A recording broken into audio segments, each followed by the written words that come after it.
Bonjour à tous. On est hyper content de tenir quand même cet AG. Alors je sais que y a pas mal de sociétaires, pas mal d'entre nous auraient aimé que cet AG soit tenu de manière physique. Malheureusement, la situation fait que on est obligé de retransmettre ça en direct. Alors là, on a un peu équipé la salle. On est dans les bureaux de C'est qui le patron. On a eu chaud parce qu'il y a 2 minutes, on n'avait pas de retour image, donc c'était un peu compliqué. Mais ça y est, on peut se lancer. Atypique parce qu'on est en septembre et on va faire l'AG de 2019. Mais bon, c'est comme ça. Donc là, on va parler de tout ce qui s'est passé en 2019. Bien évidemment des résolutions et puis on parlera même un peu plus. J'enchaîne sur ta partie, Laurent. Je crois. Ouais, je parle un peu trop déjà. Du coup, je laisse Laurent, en tant que président de la Société des consommateurs, introduire cet AG. Bonjour à tous. On est vraiment ravis d'organiser enfin cet AG. C'est un grand moment dans une société coopérative de partager ensemble de faire le point ensemble sur l'activité de la société, qu'est-ce qui s'est passé pendant l'année. Alors c'est vrai qu'on est dans une situation très particulière. On a tous des masques forcément, puisque c'est la règle maintenant. Mais on va vous parler d'une année où il n'y avait pas tout ça, c'était l'année 2019, où on va se concentrer là-dessus. Alors je rappelle que les votes concernant les résolutions on peut encore voter jusqu'à 21h, vous avez donc encore 1 heure pour le faire. Et donc ceux qui ne l'ont pas encore fait, précipitez-vous sur votre ordinateur pour voter. Vous avez le lien dans toutes les newsletters. Voilà. On va passer maintenant au sommaire.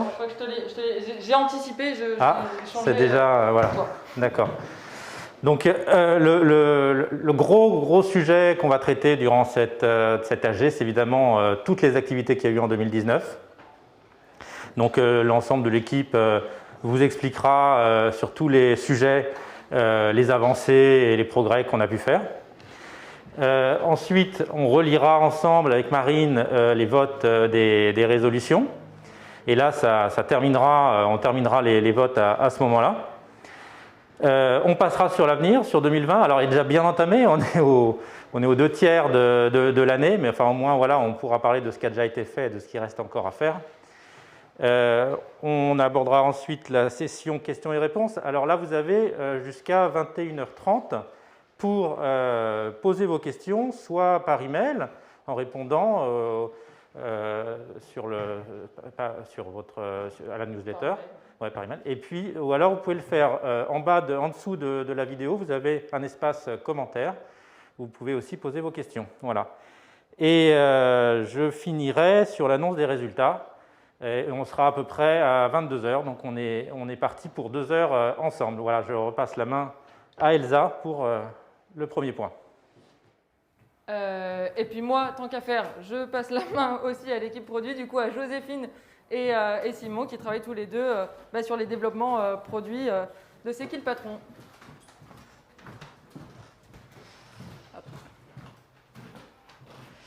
Bonjour à tous et à toutes. Donc, je suis Joséphine. Bonjour. Simon. Et on travaille tous les deux sur la partie produit, donc tout ce que vous voyez, cahier des charges, les questionnaires. Et on va vous montrer tout ce qu'on a fait en 2019 sur les produits. Non, dans le bon sens. Voilà. Alors en 2019, on a travaillé avec 20 partenaires fabricants sur toute la France. Vous avez la carte là où on voit tous les petits points de tous les partenaires fabricants. Et ça correspond à plus de 3000 producteurs qui ont été soutenus à travers la démarche. Et en 2020, on accueille 2 nouveaux partenaires fabricants, le poulet et les pommes de terre. Donc, en 2019, on a mis en ligne 4 questionnaires, la saucisse, le yaourt, le poulet et les pommes de terre. J'en profite pour vous dire que normalement, la saucisse, elle va arriver dans un magasin Carrefour en Isère. Donc, vous pouvez rester, vous aurez un mail, les Isérois, pour savoir lequel. Donc, dès vendredi, je crois. Et il y a eu plus de 45 000 votants sur tous ces questionnaires. Donc, c'est un très beau chiffre. On a mis en vente 9 produits différents. Il y en avait 7 nouveaux et puis il y en a 2 qui se sont ajoutés, donc les œufs bio qui sont ajoutés aux œufs plein air et le chocolat au lait qui s'est ajouté aux 2 œufs de chocolat. Voilà, après Simon, à toi. Alors, bonsoir à tous. Du coup, moi, je vais vous parler d'un aspect pas forcément hyper connu, mais très important sur les produits C'est qui le patron. C'est les contrôles qui permettent de vérifier en fait que les cahiers des charges qu'on a votés tous ensemble sont bien appliqués. Alors, les contrôles, on peut les faire de deux façons. La première manière, et peut-être qu'il y a des gens qui nous regardent qui ont déjà participé, c'est les contrôles sociétaires. C'est-à-dire que nous tous, sociétaires, on peut aller directement sur les exploitations, chez les fabricants partenaires pour visiter, poser les questions, vérifier le cahier des charges tout simplement. Donc ça permet de s'assurer que ce qu'on a voté est bien respecté. Ça permet de vérifier que les producteurs sont bien soutenus. Ça permet de vérifier aussi que ce qu'on imaginait derrière son écran en votant, c'est bien la même chose que la réalité sur le terrain, parce que des fois c'est quand même c'est pas évident. Et donc ces contrôles, on les a organisés depuis 2019 sur tous les produits C'est qui le patron, et je pense qu'il manque que la pizza. Et certains produits ont même été contrôlés plusieurs fois par ce moyen-là. Par exemple, le lait a été contrôlé plusieurs fois. Et donc ces contrôles sociétaires, en plus de ça, c'est quand même toujours des moments d'échange très riches où vraiment on se rend compte du métier que font les uns et les autres, des savoir-faire. Donc c'est vraiment super qu'on ait pu, sur ces 2 années, visiter contrôler tous les produits comme ça. On est même allé en Côte d'Ivoire voir les producteurs Oui. de cacao. Donc voilà, on a poussé ça jusqu'au bout. Ouais. Et les deuxièmes contrôles, c'est un peu moins amusant, mais c'est important quand même. C'est les contrôles faits par Bureau Veritas ou un autre.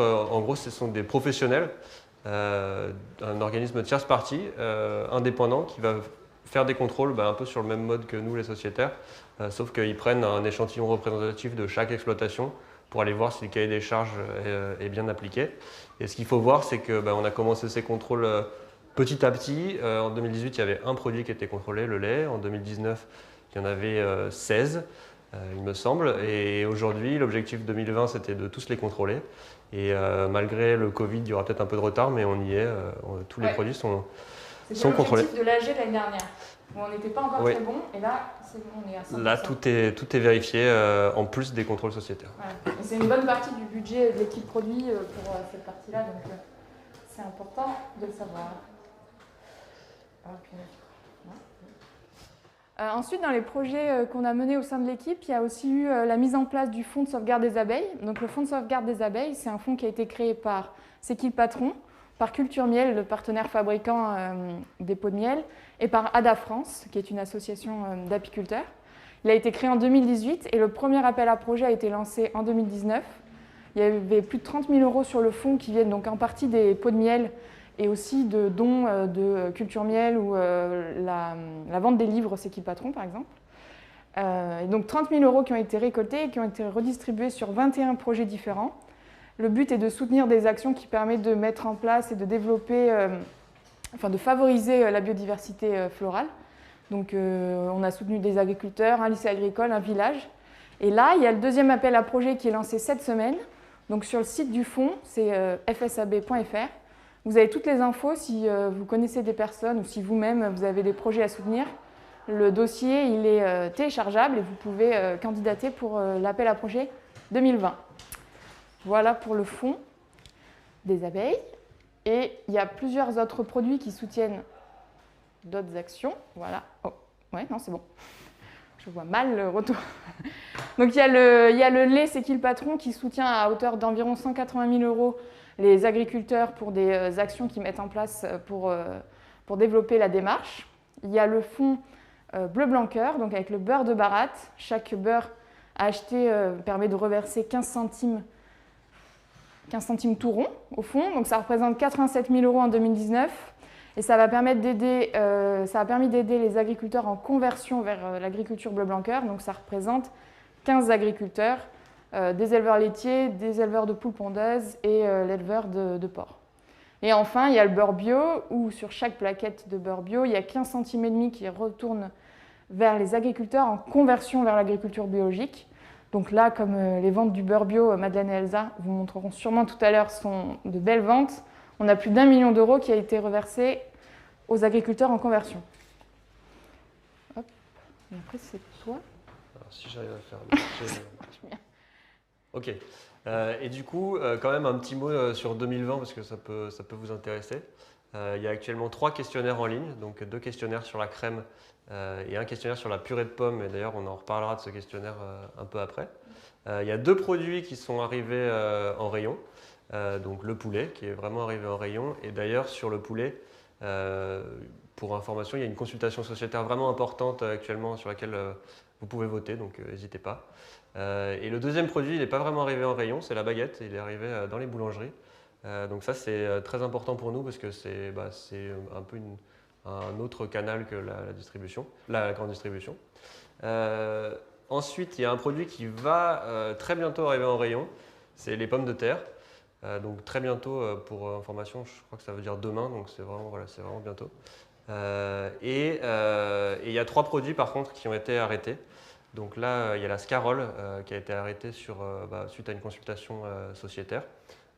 Et il y a actuellement les fraises et la fourme dont la production a été suspendue en accord avec les producteurs et les fabricants, les partenaires fabricants.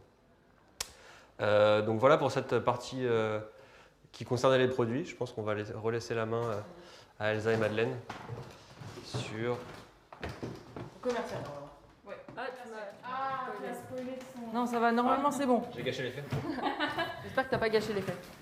Voilà, moi je suis de retour donc, avec Madeleine, où on est toutes les deux sur la partie commerciale.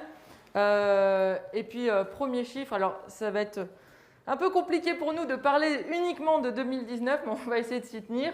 2019, on est passé à 14 millions de consommateurs qui consomment des produits C'est qui le patron.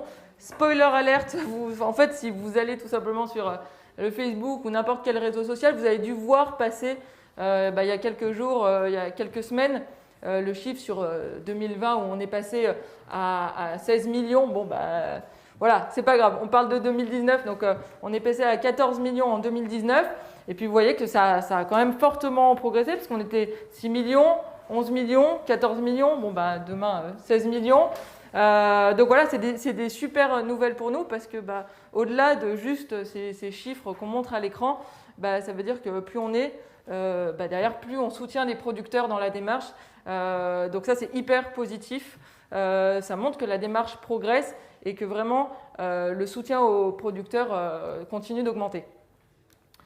Alors, on n'est pas des spécialistes de tous ces trucs-là, de ranking, de marque numéro 1, marque numéro 2, mais on a eu des informations, notamment ce classement qui montre les marques les plus dynamiques parmi les groupes. Alors là, c'est qui font plus de 50 millions d'euros de chiffre d'affaires.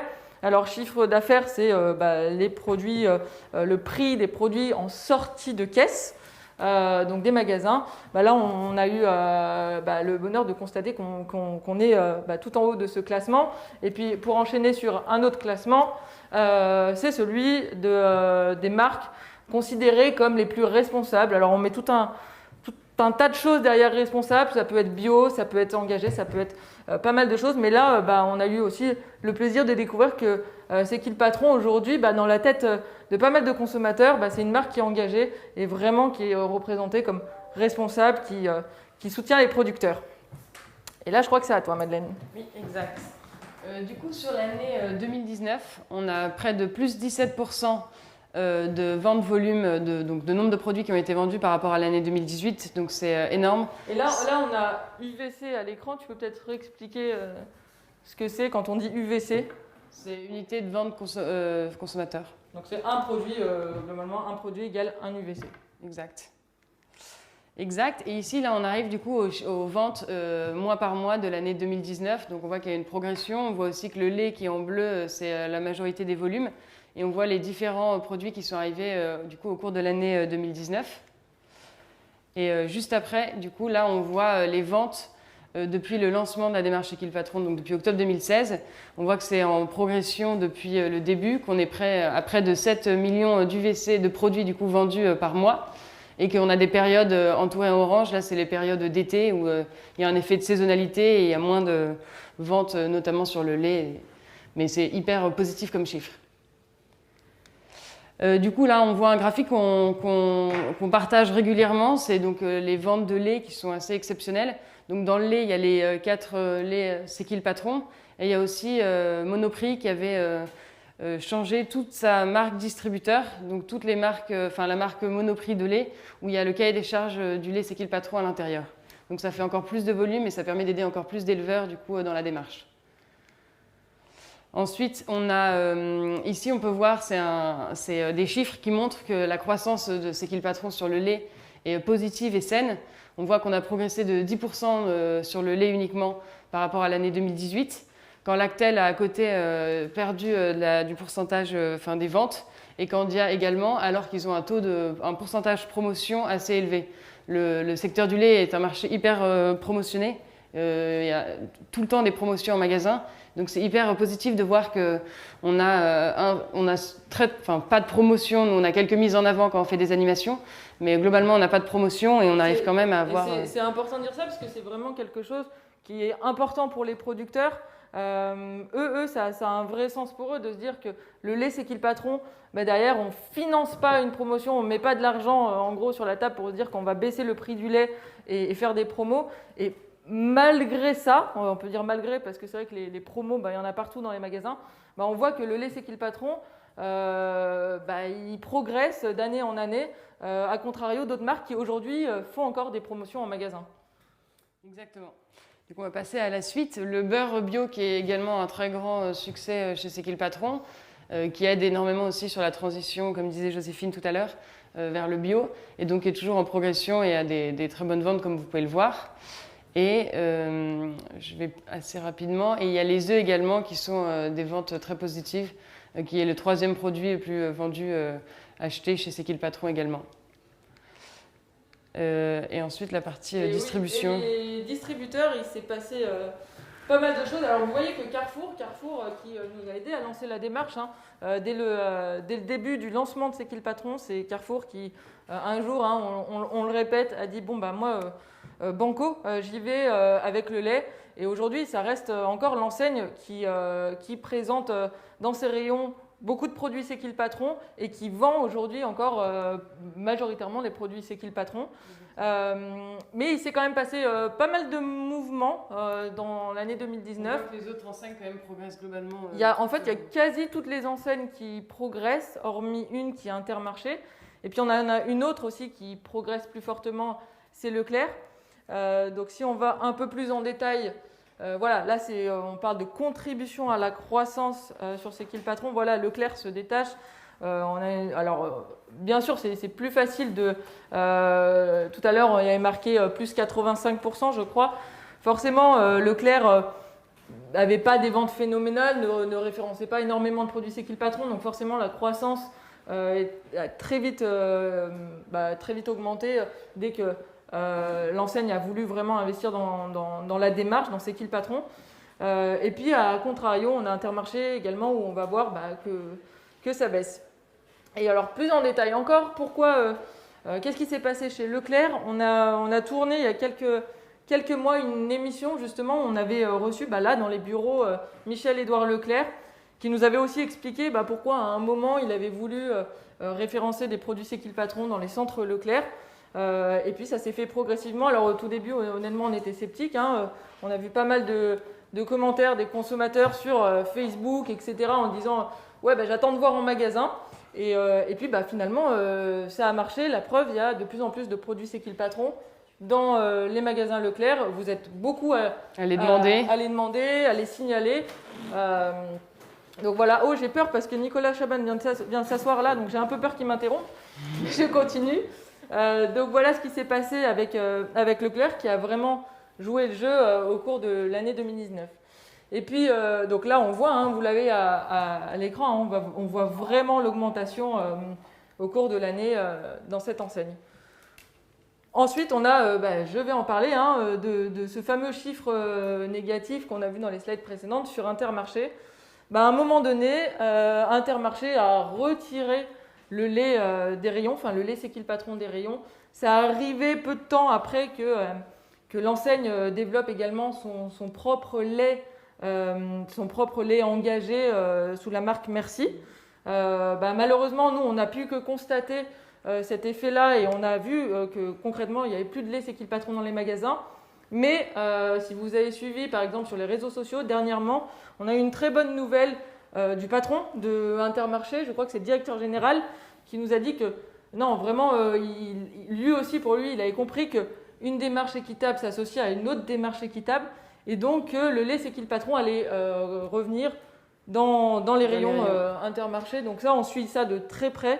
Et on va publier encore tous les mois cette évolution. Et n'hésitez pas du coup à aller demander à rentrer en contact avec les chefs de rayon ou vos magasins Intermarché pour demander du coup l'arrivée du produit. Tout à fait. C'est vrai que ça se fait beaucoup par là, hein. C'est nous, consommateurs, quand on va en magasin, clairement, ça fait bouger les choses. Et puis alors là, plus en détail, ce qui a bougé, hein, ce n'est pas les référencements tels quels dans chaque enseigne, mais c'est ce qui a bougé. Alors là, je me fais taper sur les doigts parce que j'ai pris beaucoup de temps, mais c'est pas grave, j'enchaîne. Là, on voit que, par exemple que le steak haché surgelé est arrivé chez Carrefour. Et puis, si vous voulez le détail de quel produit est référencé dans quelle enseigne, il suffit d'aller sur le site internet dans où nous trouver, point de vente. Et puis là, il y a vraiment toutes les enseignes qui défilent. Ça, c'est pas les produits qui y sont, hein. C'est ceux qui sont ça, c'est ceux qui sont arrivés. Qui sont arrivés en 2019. C'est ce qu'on disait. Carrefour a beaucoup de produits. Aujourd'hui, Leclerc aussi a beaucoup de produits. Enfin voilà, il n'y a pas que ces 2-3 produits là que vous avez à l'écran. Hop, est-ce que ma molette passe? Et là maintenant, pour les enseignes hors la grande distribution, du coup l'année 2019, on a aussi eu 2 nouveaux partenariats. Donc avec Aurore Market, c'est un site de e-commerce qui propose à la base que des produits bio secs d'épicerie, et qui, depuis avril 2019, propose toute la gamme d'épicerie C'est qui le patron, et qui renouvelle le partenariat du coup pour 2020. Et il y a aussi le Petit Ballon qui est un site du coup pour acheter du vin aussi en ligne, et qui propose la bouteille de vin Beaujolais C'est qui le patron, et qui renouvelle aussi sur l'année 2020. Donc c'est 2 super partenariats aussi, également. Ensuite, je vais parler rapidement des animations en magasin. On a organisé des animations en magasin depuis un peu le début de la démarche, mais beaucoup aussi ces dernières années et 2019 également. C'est des producteurs qui, à la base, venaient en magasin pour parler de la démarche, échanger avec les consommateurs, rentrer aussi en contact avec les chefs de rayon. Donc c'est assez important de faire ce lien entre producteurs, consommateurs, distributeurs aussi. Et donc on continue à en organiser. Et plus récemment, on en a aussi organisé avec des sociétaires qui nous ont contactés pour faire des animations. Du coup, avec les producteurs également ou avec des personnes de C'est qui le patron. Donc n'hésitez pas si vous souhaitez faire une animation avec nous et de nous envoyer du coup un mail. Ouais, et c'est important de le répéter, hein, contactez-nous. Alors un petit message sur Facebook ou animation@lamarqueduconsommateur.com. Merci à ceux qui en ont fait. Et un grand merci à ceux qui en ont fait. C'est toujours des grands échanges et hyper intéressants. Pour même les producteurs, ils sont contents de voir qu'il y a autant de consommateurs derrière dans la démarche. Je crois qu'on a une très courte vidéo d'un moment justement d'une animation en magasin qui va être diffusée. Ouais. Bonjour, alors je suis aujourd'hui au Leclerc du Bois d'Arcy et je viens de rencontrer 3 sociétaires de la première heure. Ouais. Ça fait très longtemps, ils sont ultra motivés et ils connaissent tous les produits. Oui. On est chez Auchan, Mériadec à Bordeaux.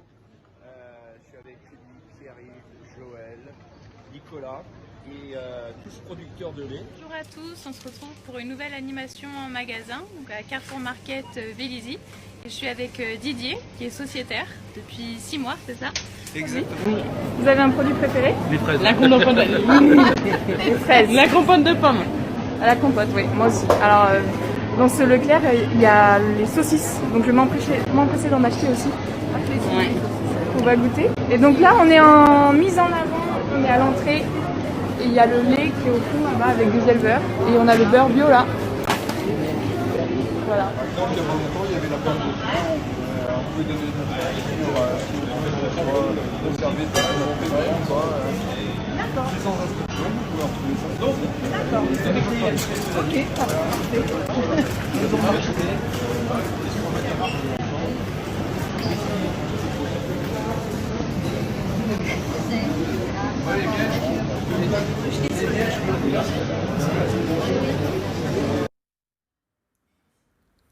Et voilà, du coup, on le répète, n'hésitez pas à nous envoyer un petit message si vous voulez participer ou organiser une de ces animations. Donc voilà pour la partie commerciale.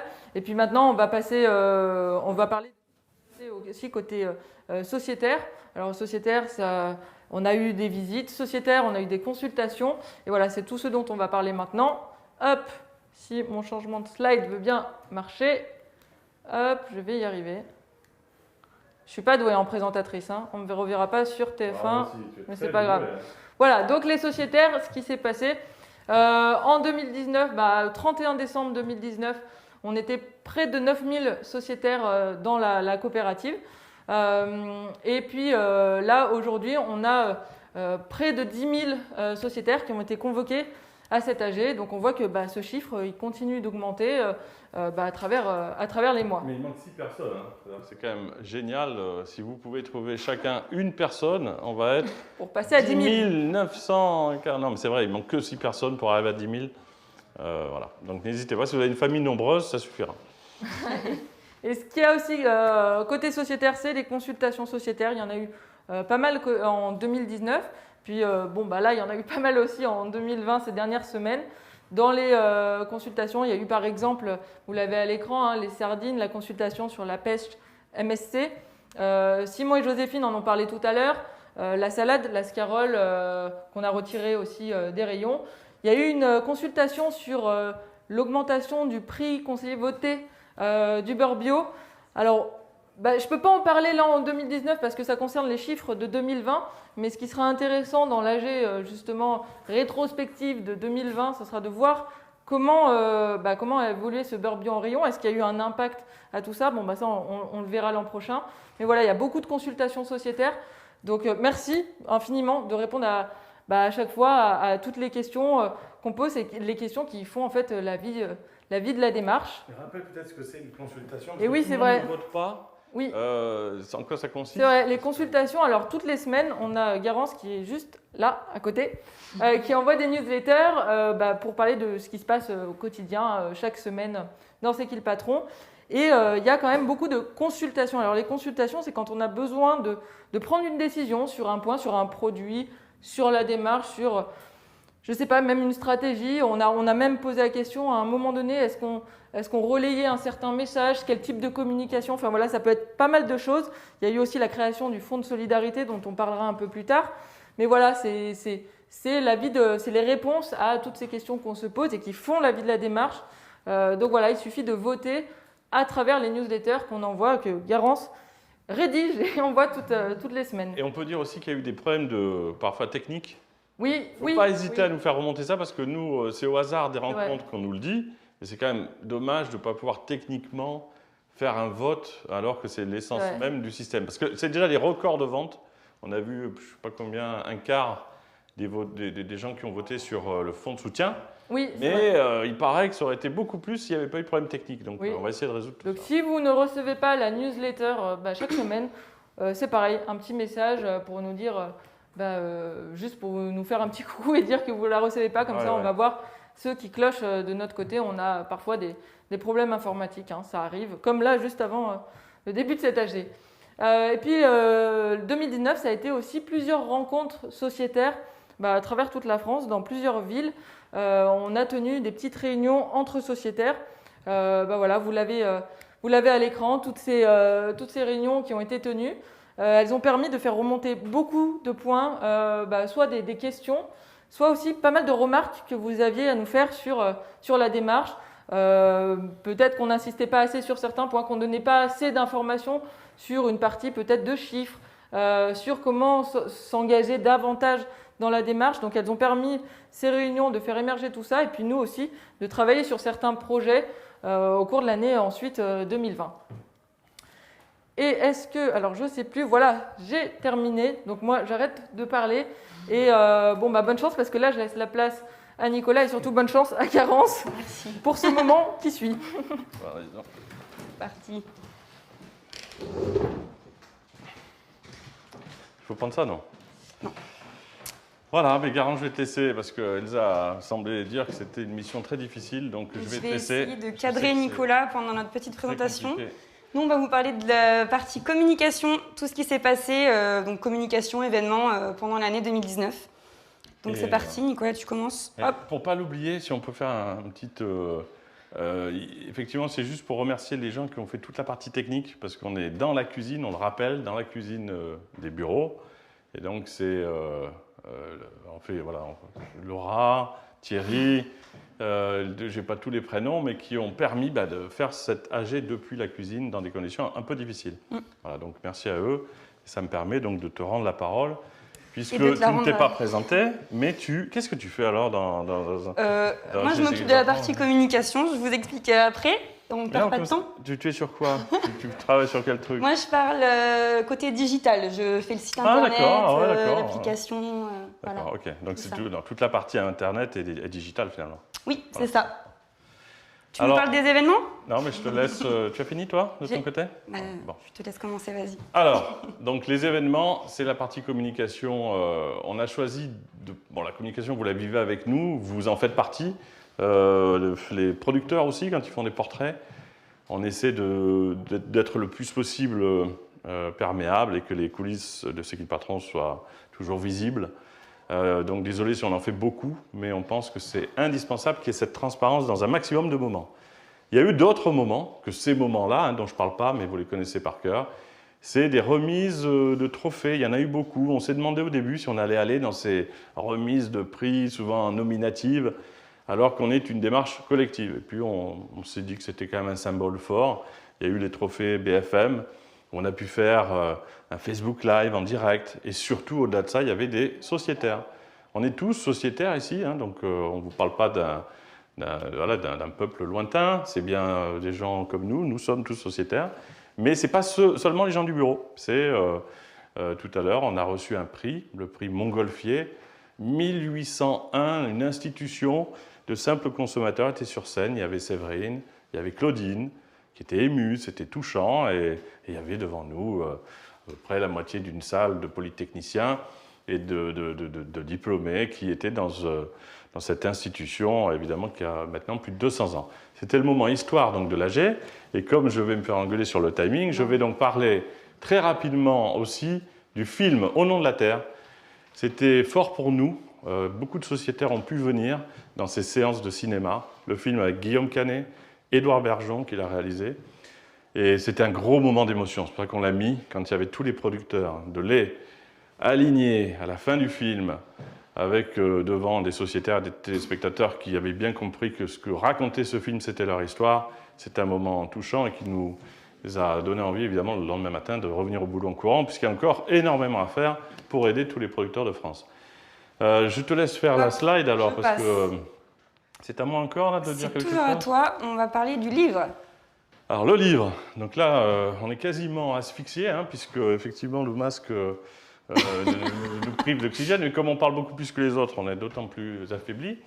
Donc le livre, c'est, pour ceux qui ne le connaissent pas, c'est Anne-Marie Santucci, qui est une journaliste, l'ancienne rédactrice en chef de Elle, de Libération, enfin de grands journaux, qui a dit « Je veux faire une enquête sur C'est qui le patron, les coulisses, comment ça marche ». Pour ceux qui ne l'ont pas lu, il y a tellement de questions sur d'où vient C'est qui le patron, comment c'est fait, la coopérative, les structures, comment tout ça marche. Eh bien, il y a un livre, lisez-le et je crois qu'il vous donnera pas mal d'informations.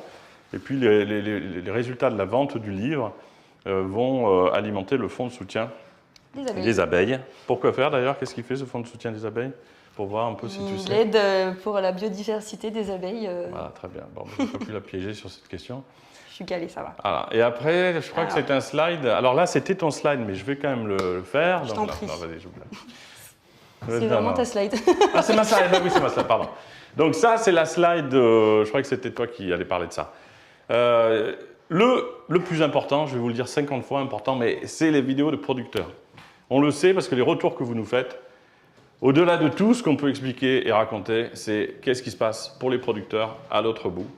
Et quand Thierry, l'équipe là, qui filme, est allé faire ces portraits, simplement en disant voilà, est-ce que ça a changé votre vie, cette histoire? Il y a des témoignages, je sais, qui ont beaucoup marqué, parce que quand la totalité des volumes du lait, il faut parler de ça aussi, on en reparlera dans l'année, mais quand tout le lait d'un producteur est valorisé à 39 centimes, et pas juste une partie, sa vie change, ses nuits ne sont plus les mêmes. Et véritablement, on est nous très heureux de cet impact-là. Mais il fallait, en transparence, qu'on puisse le montrer.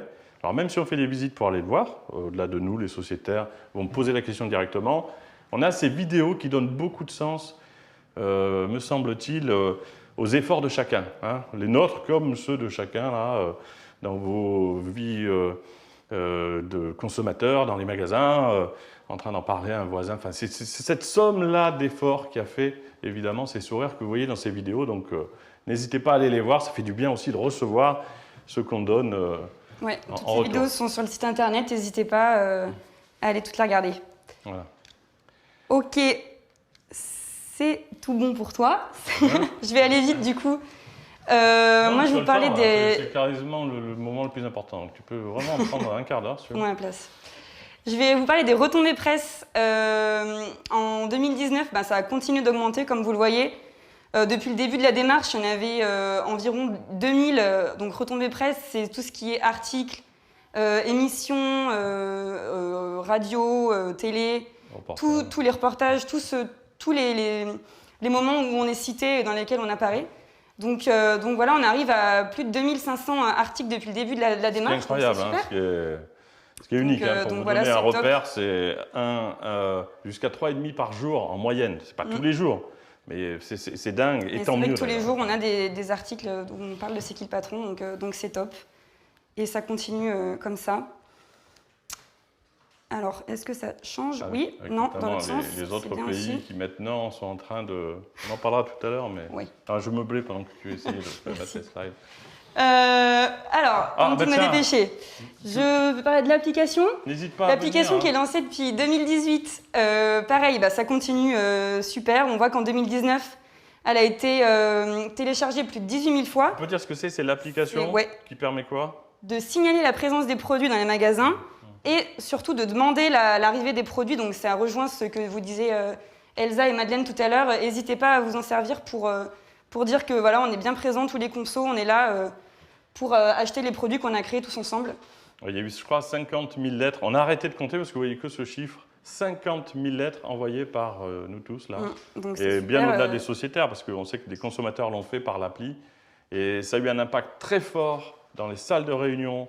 Quand à un moment donné, un chef de réunion dit « j'ai vu 10 personnes cette semaine qui m'ont demandé un produit pour aider les producteurs », véritablement, ça aide énormément. Et je vois qu'on te présente un tableau qui te demande de conclure. Tu me dis de me dépêcher. Alors, je conclue sur cette slide. C'est le site internet.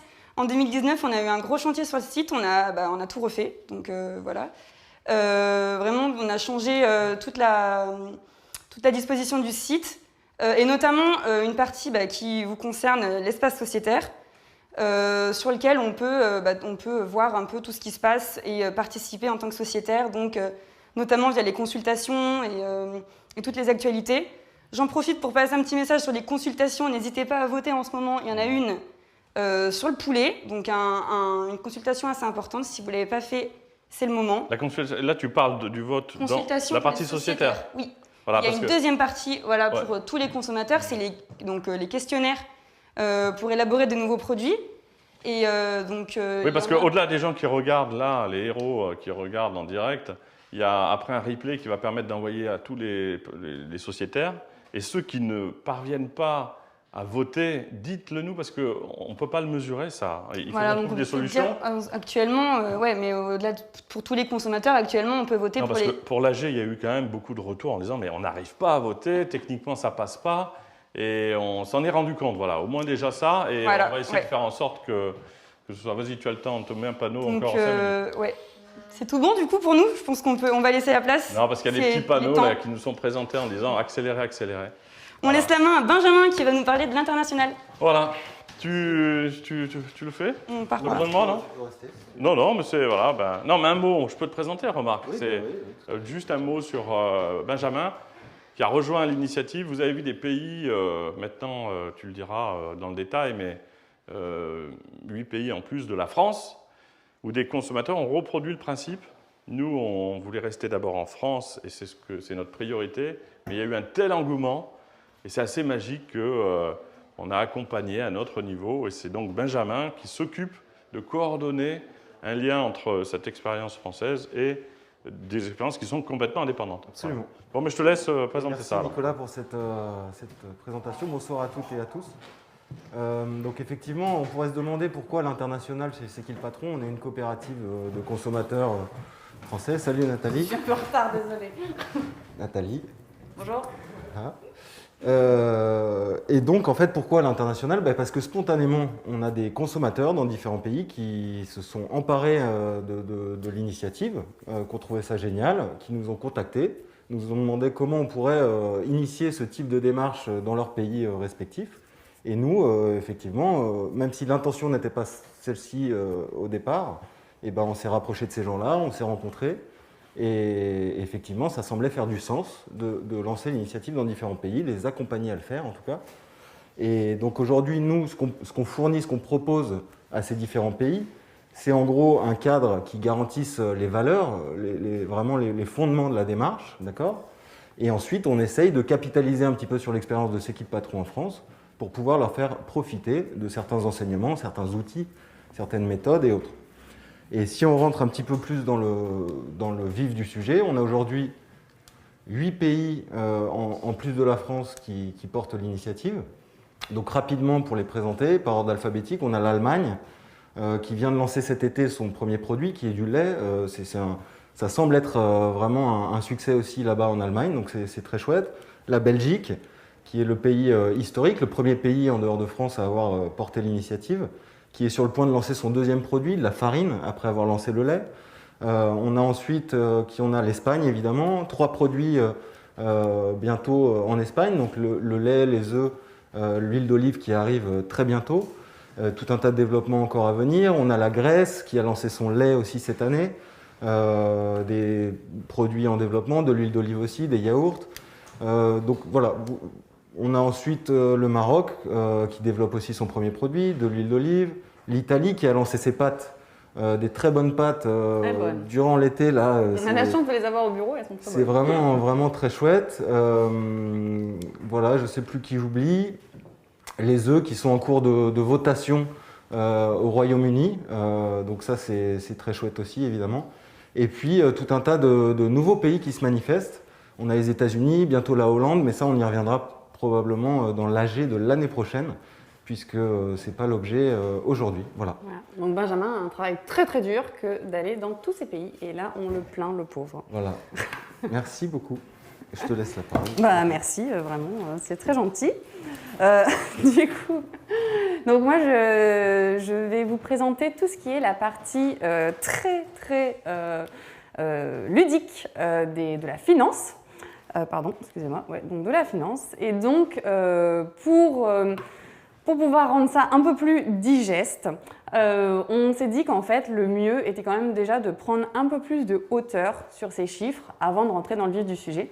Et en fait, finalement, de vous représenter un petit peu quel était finalement l'univers des consos qu'on a réussi tous ensemble à construire à partir de notre histoire C'est qui le patron et de la Société des consommateurs. Donc, comme on le sait tous, il y a la marque C'est qui le patron, qui développe les produits qu'on vote tous ensemble et pour lesquels on suit l'évolution à travers la marque, à travers la Société des consommateurs. Et puis en fait, cette société, C'est qui le patron, est détenue en fait par une société au chapeau, on va dire, au-dessus, qui détient, dont l'unique fonction est de détenir les marques. Et donc, cette haute société, elle détient d'autres autres sociétés qui sont Sophar, qui est une base de données historique qu'on réactive aujourd'hui dans l'appli des consos qui va bientôt voir le jour. Et puis, elle a initié également une autre pan d'activité dont on vous avait parlé l'année dernière, qui s'appelle Consommateurs et citoyens, et qui vise à développer les autres, à faire transformer les autres produits des rayons. Voilà, donc ça c'était déjà pour vous refaire un petit état des lieux global. Bien sûr, donc la Société des consommateurs, on peut agir sur tout cet univers et d'ailleurs on invite tout le monde à investir cet univers complètement puisque c'est notre univers, on est chez nous ici. Voilà, donc ensuite, si on rentre dans les chiffres, grosso modo l'idée était de dire l'argent rentre et où est-ce qu'il sort? Parce qu'on est sur une AG aujourd'hui qui porte sur la Société des consommateurs, mais comme vous voyez, il y a tout un univers et cet univers est tout interconnecté, donc on va refaire un petit schéma des flux financiers. Donc on y va, on s'accroche. L'argent, il est généré par les ventes des produits C'est qui le patron. On récupère 5% de toutes les ventes de produits et ça rentre dans la société qui s'appelle C'est qui le patron, SAS. Cette société, avec cet argent, elle va, on va dire, irriguer les autres sociétés et donc elle va elle va redonner environ 30% à la Société des consommateurs, ça c'est un environ, mais grosso modo, la Société des consommateurs, elle appelle de l'argent à C'est qui le patron, presque autant qu'elle veut, on va dire, pour son fonctionnement. Ça c'est l'idée, c'est que C'est qui le patron donne les moyens à la Société des consommateurs d'agir. Ensuite, C'est qui le patron verse une redevance à la société Sophar, puisque c'est la société Sophar qui détient toute l'intelligence, on va dire, des questionnaires et des bases de données. Donc c'est une petite redevance qu'on lui fournit. Et ensuite, grâce au grand succès finalement de C'est qui le patron et qu'on a réussi à tous créer ensemble, finalement on a réussi à dégager plus d'argent que ce qu'on aurait imaginé. Et donc, cet argent, il remonte dans la société LMDM pour être réinvesti dans des projets qui font du sens pour les consommateurs. Et donc, ces projets, ça va être... Hop, voilà. Donc, il y a eu le projet consommateur et citoyen qui a été initié via la société LMDM.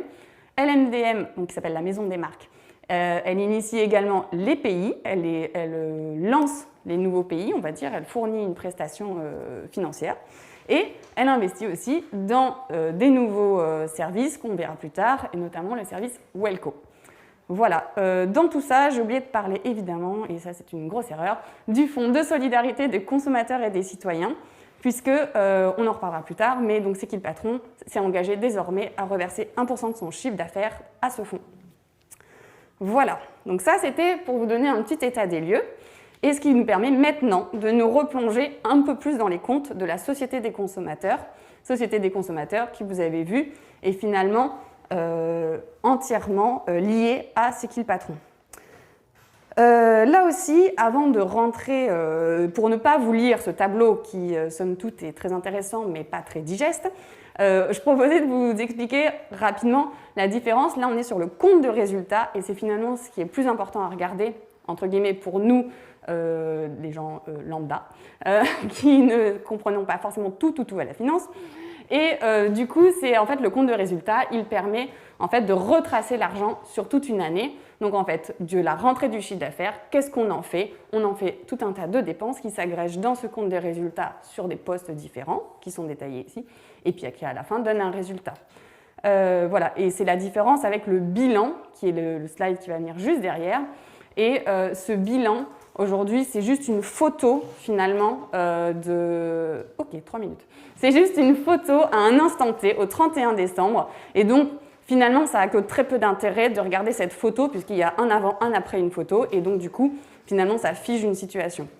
Mais tout ça pour vous dire qu'en fait, finalement, sur les comptes, ce qu'il faut retenir, et donc là, je reviens en arrière, désolé, c'est pas très pratique, mais finalement, sur la Société des consommateurs, on peut constater qu'il y a une belle augmentation du chiffre d'affaires, et en fait, c'est effectivement lié à juste l'augmentation d'activité générée par le duo C'est qui le patron, la Société des consommateurs. Donc, la Société des consommateurs a eu besoin d'appeler plus d'argent à C'est qui le patron pour fonctionner.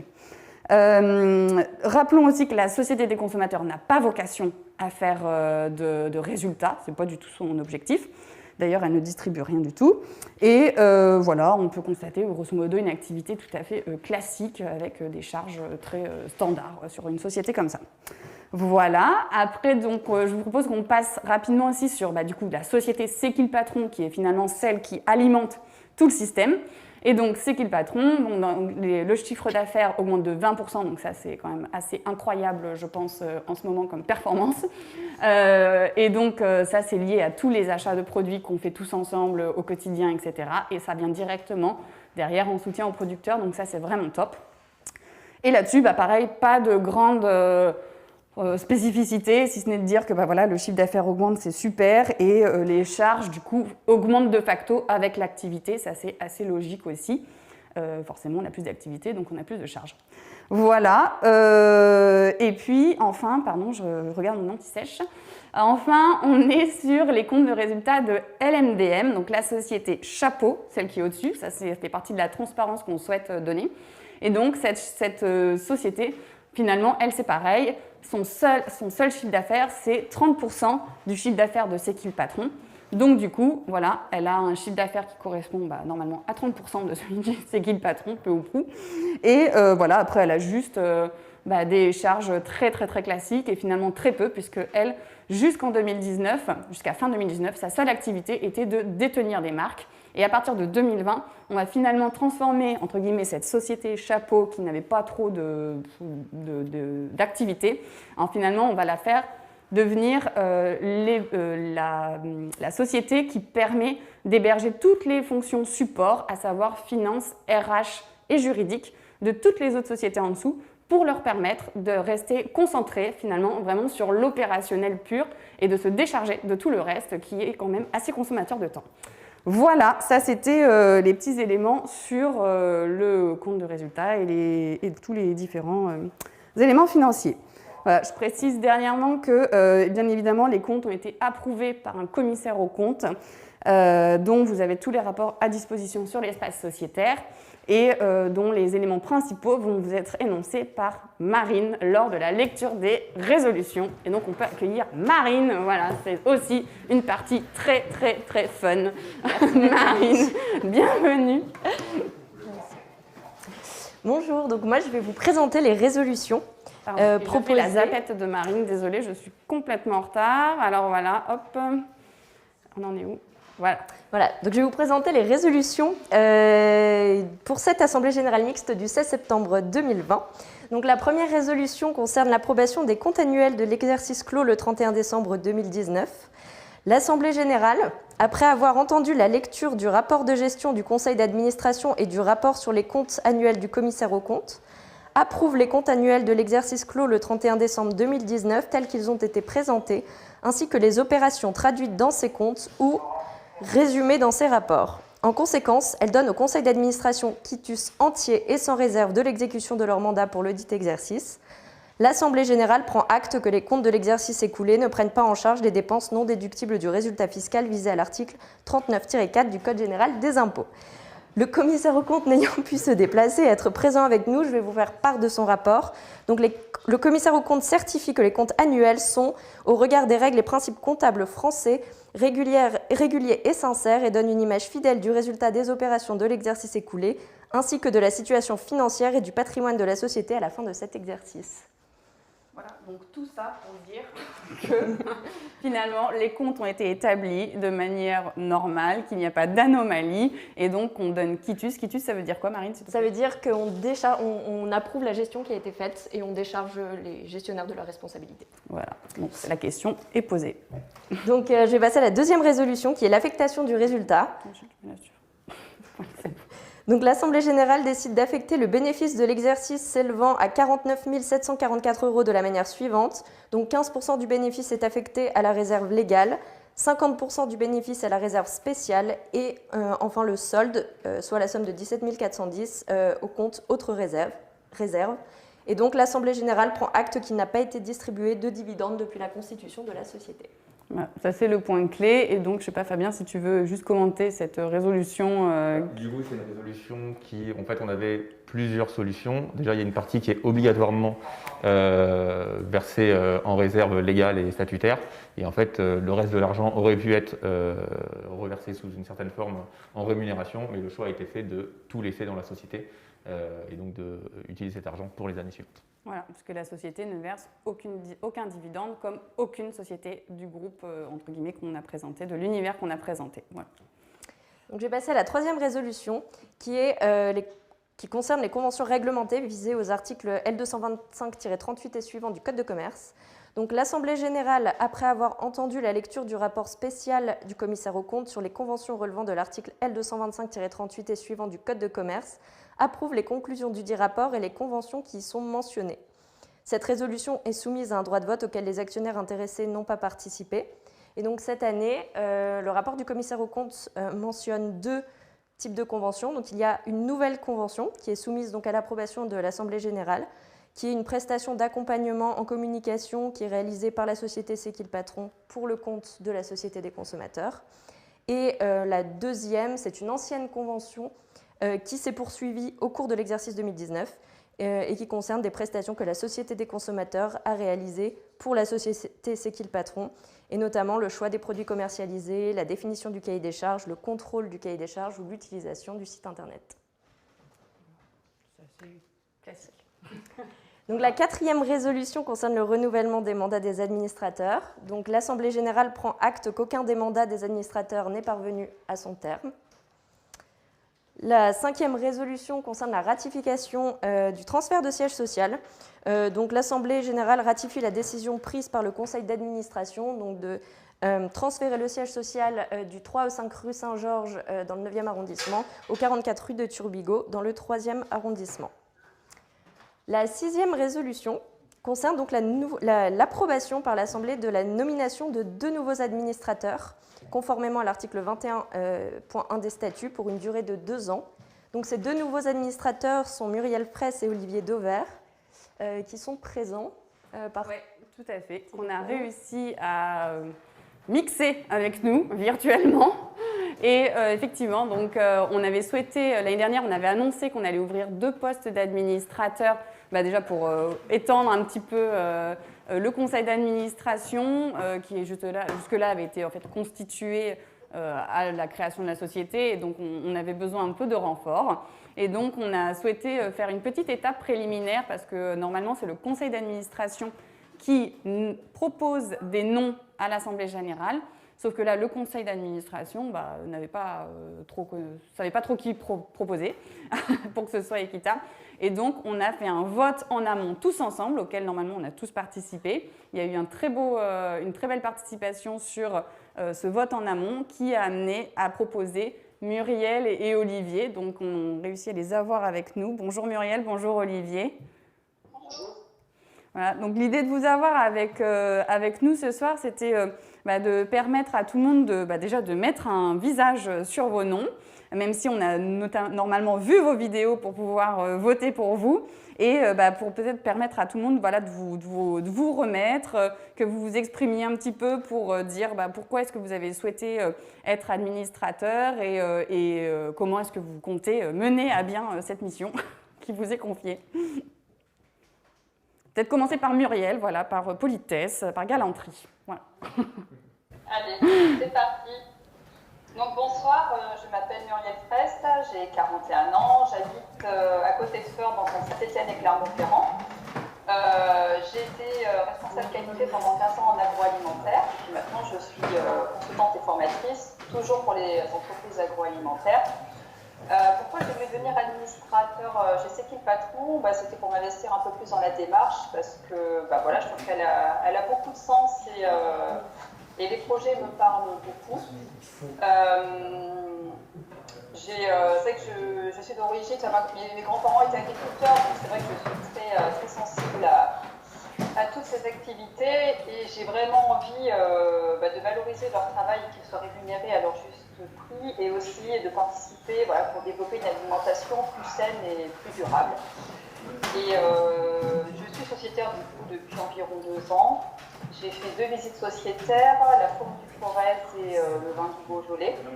Et j'ai trouvé ça passionnant de rencontrer les producteurs et de voir vraiment leur travail. On était ensemble d'ailleurs, Muriel, à cette visite. Oui, on ne dira pas comment ça a terminé, malheureusement, cette pauvre visite. Non, c'est vrai que c'est passionnant. On voit des producteurs qui sont ravis d'être valorisés pour le travail qu'ils font. Ah mince, alors je suis désolée Muriel, mais on nous signale, la régie nous signale, qu'on ne vous a pas entendu. C'est pas vrai, rien du tout? Si, on l'entendait, mais si elle peut... Ah ouais, on vous entendait, mais visiblement pas beaucoup. C'était pas très fort. Alors, c'est très compliqué de tout recommencer, mais peut-être une petite synthèse. Vraiment, on refera une vidéo, on refera des présentations, il n'y a pas de problème. On refera tout s'il faut. Non, pas de souci. J'ai peut-être augmenté le son, j'en sais rien. Vous m'entendez? Je pense que normalement c'est réglé maintenant. Je pense que c'était chez nous, on avait fait un mauvais paramétrage. Alors en résumé, donc je m'appelle Muriel Fraisse, j'ai 41 ans, j'habite dans le Forez. J'étais responsable qualité en agroalimentaire. Je me suis investie dans la démarche parce que c'est une démarche qui me parlait beaucoup, une forte envie de m'impliquer pour que les producteurs soient rémunérés à leur juste prix, à la juste valeur de leur travail, et pour aller vers une alimentation plus saine et plus durable. Et donc je disais que j'avais fait 2 visites sociétaires, que je participe à un atelier en ce moment et que j'espère bien faire des animations dans les magasins autour de chez moi. Voilà, un bon planning, quoi, ça va. Vous ennuyez pas, quoi. Alors maintenant, Olivier, que certains d'entre vous peuvent connaître par ailleurs, puisqu'il intervient régulièrement sur tout un tas d'émissions. Bref, Olivier, je te laisse te présenter, ça sera beaucoup plus simple en fait. Bien, bonsoir à tous, j'espère que le son passe bien.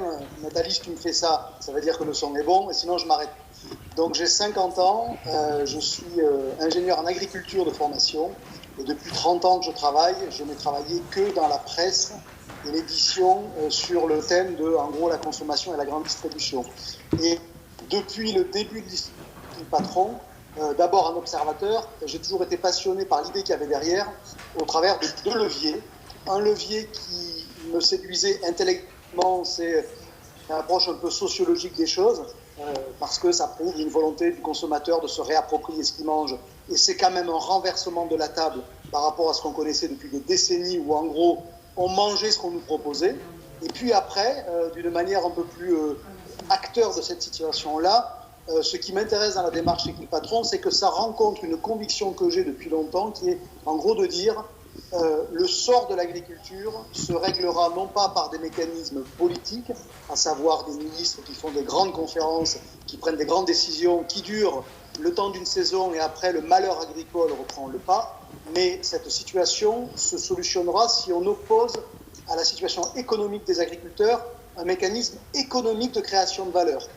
Et dans ce cas-là, on pourra refaire monter de la valeur de l'aval du consommateur vers un monde qui est l'agriculteur. Donc en gros, ma conviction, c'est qu'il faut aider les consommateurs à aider les agriculteurs. C'est une conviction que j'ai depuis bien longtemps, et dit différemment, c'est peu ou prou ce que fait Équipe Patron. Et donc je trouvais intéressant de faire se conjuguer cette conviction et cette action que vous menez en y participant désormais pour, encore une fois, encore plus fort, aider le consommateur à aider l'agriculteur, parce que plus que jamais, l'agriculture, l'alimentation est un enjeu quasiment géopolitique. Les États qui s'approprient la fonction alimentaire construisent la paix pour le siècle qui vient, parce qu'il faut bien se dire que si on n'a plus l'accès à l'alimentation, c'est évidemment la guerre ou les guerres civiles qui sont devant nous. Donc l'accès à l'alimentation est quelque chose d'absolument vital. Donc pour ça, il faut des agriculteurs, il faut qu'ils demeurent vivants, il faut qu'ils demeurent debout. Bon ben voilà, merci. Vraiment merci beaucoup à tous les deux pour votre intervention. Je pense que on voit que vous êtes 2 personnes extrêmement engagées. Voilà, donc maintenant on va laisser le reste de la communauté des sociétaires choisir, parce que voilà, c'est le principe. Voilà, tout le monde vous connaît désormais, et en tout cas, on a hâte de vous accueillir ici, virtuellement, etc. et hâte de mener tout un tas d'actions. Et juste pour précision, Marine, est-ce que tu peux juste dire à tout le monde quel va être le rôle de ces administrateurs, parce qu'au-delà de tout un tas de fonctions qu'on pourra définir ensemble, il y a quand même un rôle tout à fait légal, et après il y aura tous les à côté qu'on arrivera à aménager ensemble. Bien sûr, alors les administrateurs vont se réunir en assemblée 2 fois par an pour décider des orientations et de la stratégie de la société, prendre certaines décisions. Donc la liste des attributions du conseil d'administration figure d'ailleurs dans les statuts qui sont consultables. Mais bon, comme d'habitude, il y a la partie légale et puis après il y a le reste, et voilà, donc on verra ce qu'on fait tous ensemble pour aménager le reste et faire en sorte que la contribution de ces 2 nouveaux administrateurs soit vraiment maximale dans le projet. Voilà. Donc ça c'est un très beau moment. Ensuite, résolution 7, si ça veut bien. Voilà. Alors, la 7e résolution concerne la modification de l'article 10.1 des statuts, qui concerne...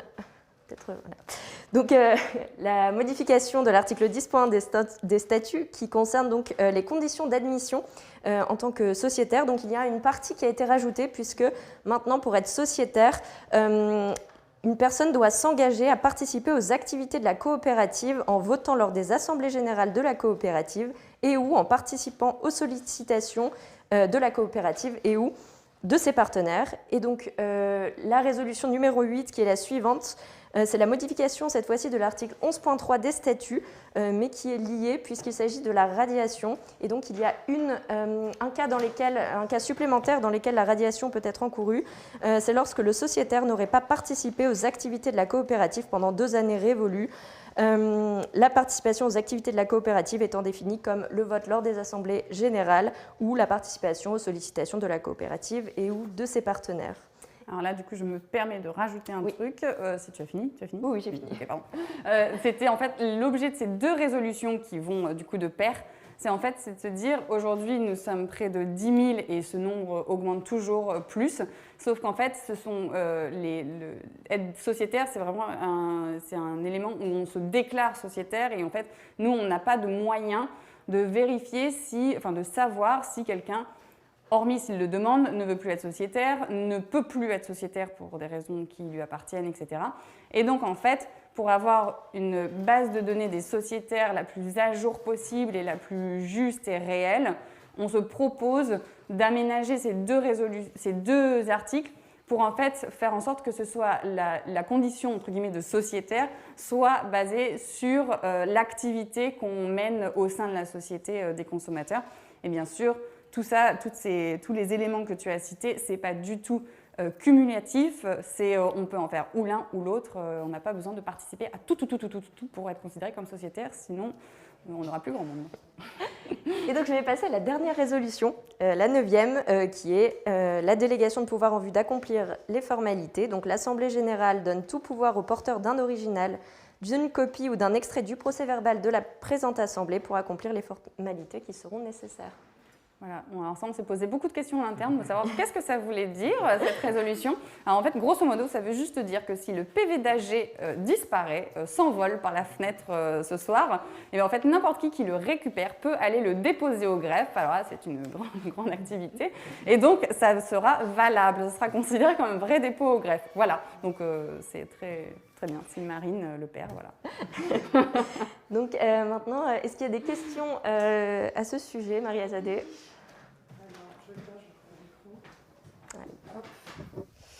Bonsoir à tous. Alors moi, je suis la personne qui est en train de collecter tous vos commentaires et vos questions. Et qui répond en permanence à tous les messages. Et qui répond le plus que possible. J'essaye. Donc merci de votre bienveillance d'ailleurs, parce que je suis toute seule derrière et qu'il y a plein de questions. Du coup, malheureusement, je pourrais que en poser 2 là à propos des résolutions. Mais vous inquiétez pas, on va faire une FAQ qu'on mettra sur l'espace sociétaire, sur le site. Et on essaiera de répondre au maximum à tout. La première question que j'ai, je pense que je ne sais pas qui pourrait y répondre, mais certainement quelqu'un. Quelle est c'est une question de Cyril qui nous demande plus de précision sur la gouvernance de LMDM.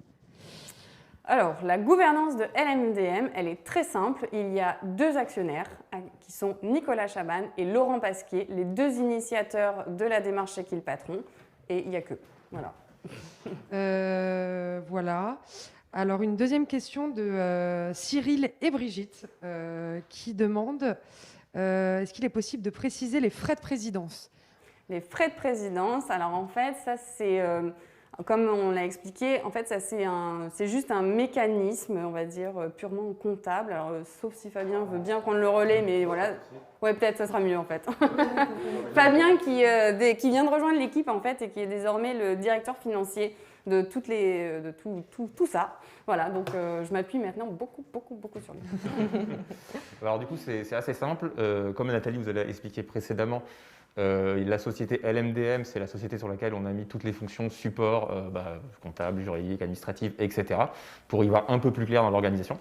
Et c'est simplement comme beaucoup de fonctions sont remontées sur une des sociétés, il faut bien pouvoir récupérer l'argent, une partie de l'argent sur cette société-là.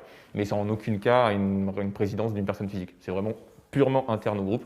Et c'est simplement... Ça reste dedans. Et de toute façon, LMDM ne distribue pas de dividendes. Ça, c'est comme on l'a déjà, je l'ai dit tout à l'heure, mais c'est peut-être un peu passé dans le flou. Il n'y a aucune société qui distribue de dividendes extérieurs, qui fait, je sais pas quoi, l'argent, il reste dans toutes les sociétés. Et c'est d'ailleurs pour ça qu'on arrive à lancer tous ces projets, à initier tous ces projets, parce qu'on arrive à générer un peu d'argent et donc après, on arrive à le réinvestir dans les super trucs. Super, merci beaucoup. Ok, et du coup, on complétera toutes les autres questions évidemment avec grand plaisir. C'est l'occasion de faire tout ça. Et je crois que là, on est censé dire qu'il reste 5 minutes pour finir de voter. C'est pour ceux qui n'auraient pas encore voté et qui souhaitaient avoir les éclairages sur les résolutions et toute l'année écoulée avant de le faire. Donc vous pouvez encore voter pendant 5 minutes. Après, on clôturera les votes. Et en attendant, on propose de visionner une des activités qu'a mené la Société des consommateurs cette année. C'était de créer des portraits des producteurs pour pouvoir finalement mettre un nom sur tous ces producteurs qui agissent dans la démarche et puis voir ce que eux, ça leur apporte concrètement, parce qu'on fait quand même tout ça pour ça. C'est que finalement, ça change leur vie. Est-ce que ça la change ou pas? Et donc voilà.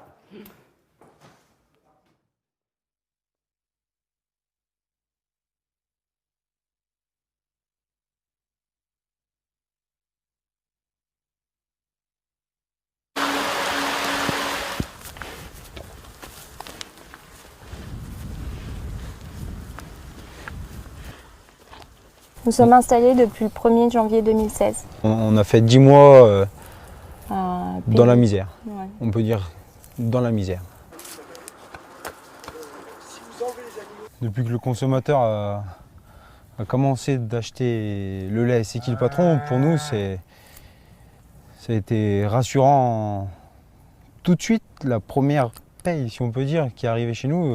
C'était une sorte de fierté parce qu'on s'est dit, enfin, les consommateurs... ils jouent le jeu de nous acheter notre lait au bon prix.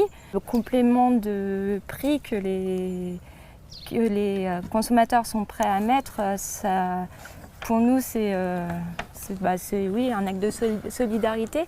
En plus, ça ne représente que 4 € par an et par personne. Donc on se dit, oui, ils sont prêts à le mettre, à nous aider, donc je pense qu'ils voient aussi un avenir dans le métier d'agriculteur. Et du coup, ça nous a rassurés de se dire que ce qu'on faisait, c'était pas à côté de la plaque, quoi. Que c'est ce que les consommateurs recherchaient et que... la réalité des choses était déjà en place, en fait. Ouais. Le bien-être animal, nous, c'est déjà notre premier objectif. Nos payes, elles ont doublé par rapport à notre première année d'installation et ça motive et ça redonne le sourire. Et puis on a fait des investissements tout en restant quand même raisonnable parce que ça fait que seulement 4 ans qu'on est installé.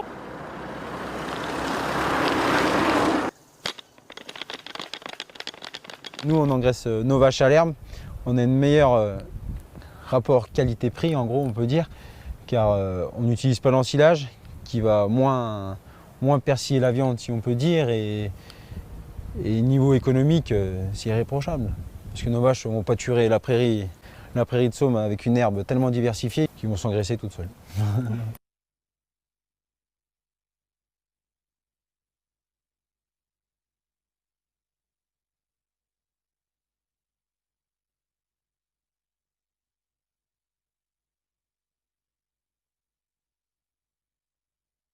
Michel Fonty, quand il y avait des cotisations en tant que chef d'implantation.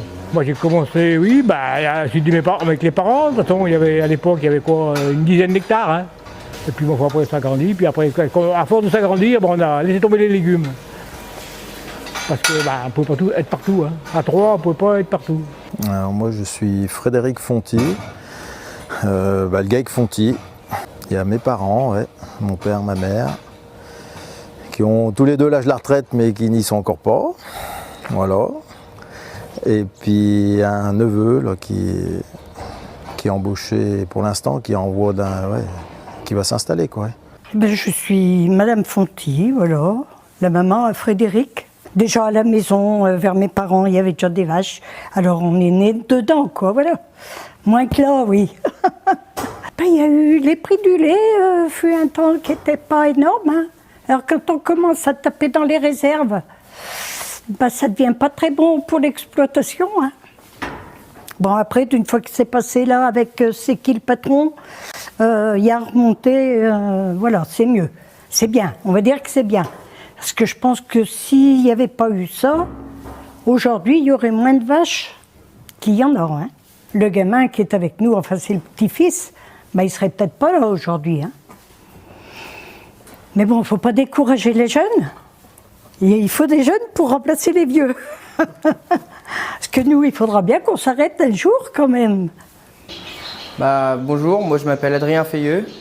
Alors j'ai 19 ans. Depuis tout petit, quoi, je venais en vacances ici, alors j'étais là, puis j'ai jamais arrêté aussi. Puis ça me plaît bien, on fait tous les jours, on fait pas la même chose en fait. Et puis ouais, après, on fait un peu ce qu'on veut aussi de nos journées, quoi. On va dire que c'est un conflit perpétuel des générations. C'est compliqué ça, mais bon, après, on y arrive, ça fait partie du jeu. Tout évolue tellement vite, donc après, c'est aussi... Il faut arriver à se remettre en question, quoi. C'est compliqué pour quelqu'un qui est habitué de travailler comme ça, de changer ses habitudes, et puis voilà. Donc après, je comprends que les parents ne sont pas toujours d'accord avec ce qu'on veut faire aujourd'hui et puis comment ça se fait, et puis voilà. Ouais. Je n'étais pas habitué à ces démarches-là. De toute façon, souvent l'agriculture, on produit, puis après, c'est pas nous qu'on fixe le prix de toute façon. Tous nos produits, oui, ils partent, bon, on ne sait même pas quel prix souvent. Alors, il y a un gros changement quand même. Hein. C'est le consommateur qui est à l'origine du prix, c'est pas le producteur. Mais bon, ça va quand même mieux. C'est un prix raisonnable. Il faudrait que tout le monde soit à ce prix-là. C'est dommage qu'il y ait des industriels, puis même des coopératives qui bradent encore leur lait, quoi. C'est vrai que si au début on nous avait dit que ça serait comme ça aujourd'hui, non, on n'aurait jamais cru personne. Ouais. On n'aurait pas pensé, ouais. Non, c'est inespéré, quoi. Elles ont l'air heureuses. Hein. Bah oui, elles ont l'air. Elles n'ont pas l'air de se plaindre de c'est qui le patron.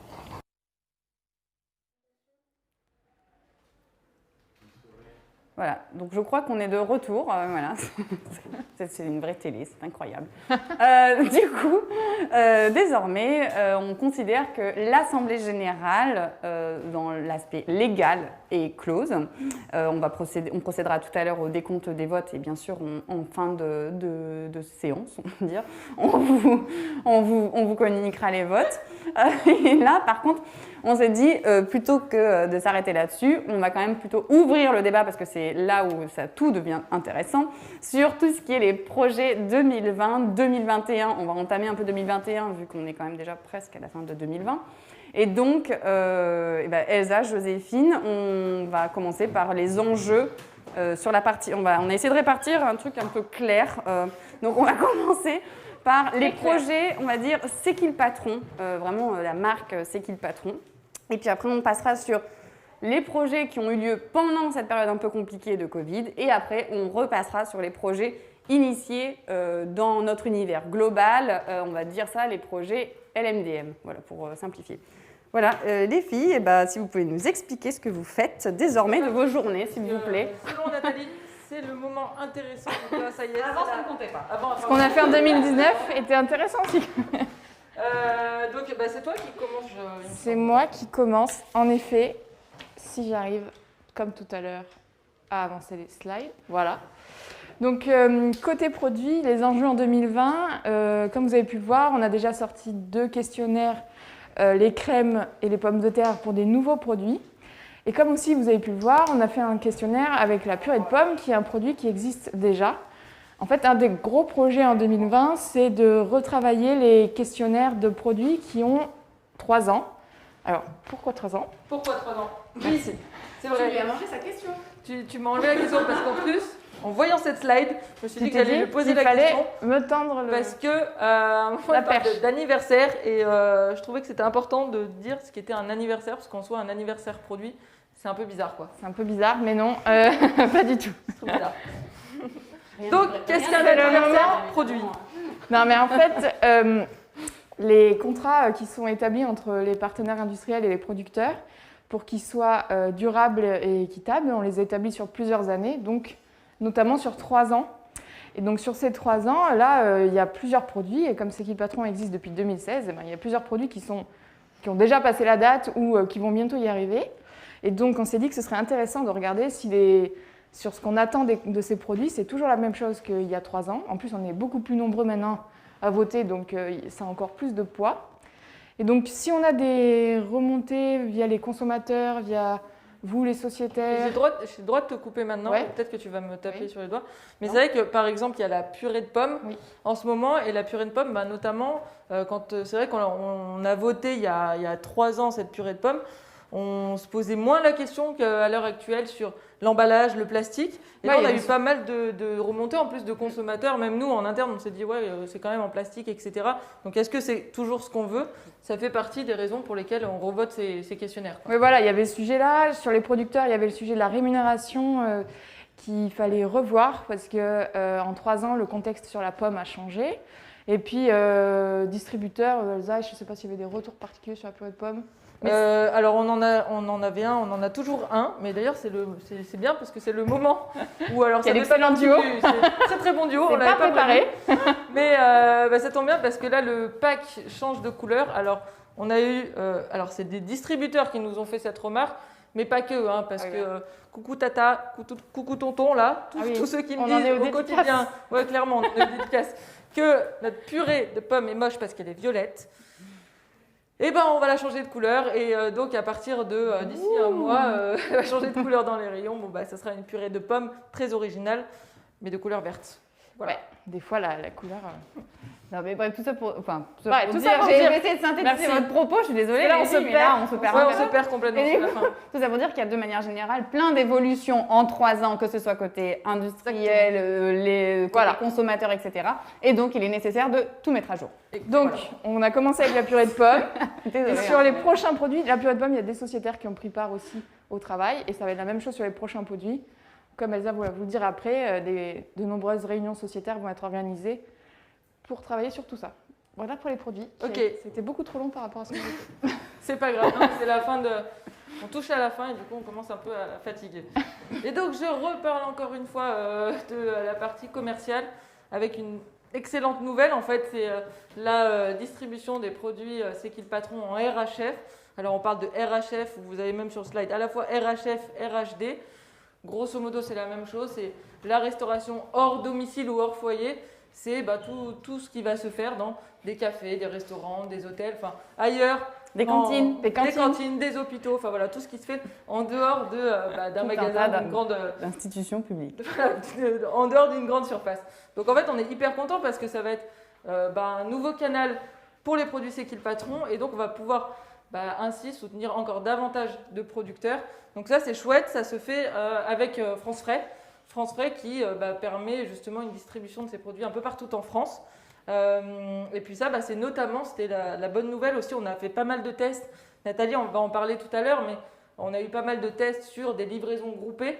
Et France Frais est arrivé aussi via ces tests-là parce que tout simplement, France Frais nous a vu communiquer sur les réseaux et s'est dit, là, je pense que j'ai un intérêt à aider C'est qui le patron parce que moi, j'ai une expertise de distribution des produits dans les réseaux RHF, quoi. Mais c'est quelque chose qui date de très très longtemps, qu'on a essayé de travailler depuis longtemps. On a la demande depuis que je suis là, on a toujours vu ces demandes arriver de chambres d'hôtes ou d'hôtels, etc., qui voulaient proposer ces produits-là, mais qui n'y avaient pas accès. Donc du coup, ça c'était... Et on a d'ailleurs des sociétaires qui nous avaient envoyé des messages, qui ouvraient des épiceries solidaires ou on avait même un glacier qui nous a contactés.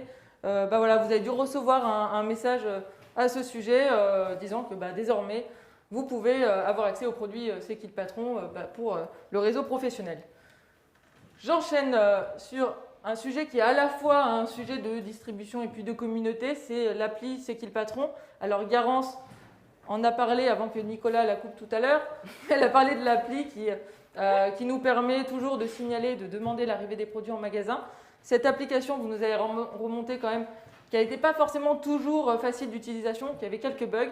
Et on est en train de refondre l'application et vous le voyez à l'écran. On va pouvoir même figurer sur un magasin qu'on aura en favori, le magasin à côté de chez nous. On va pouvoir mettre qu'on est consommateur de ce magasin-là et se porter référent de ce magasin pour signaler aux autres consommateurs qu'est-ce qui se passe.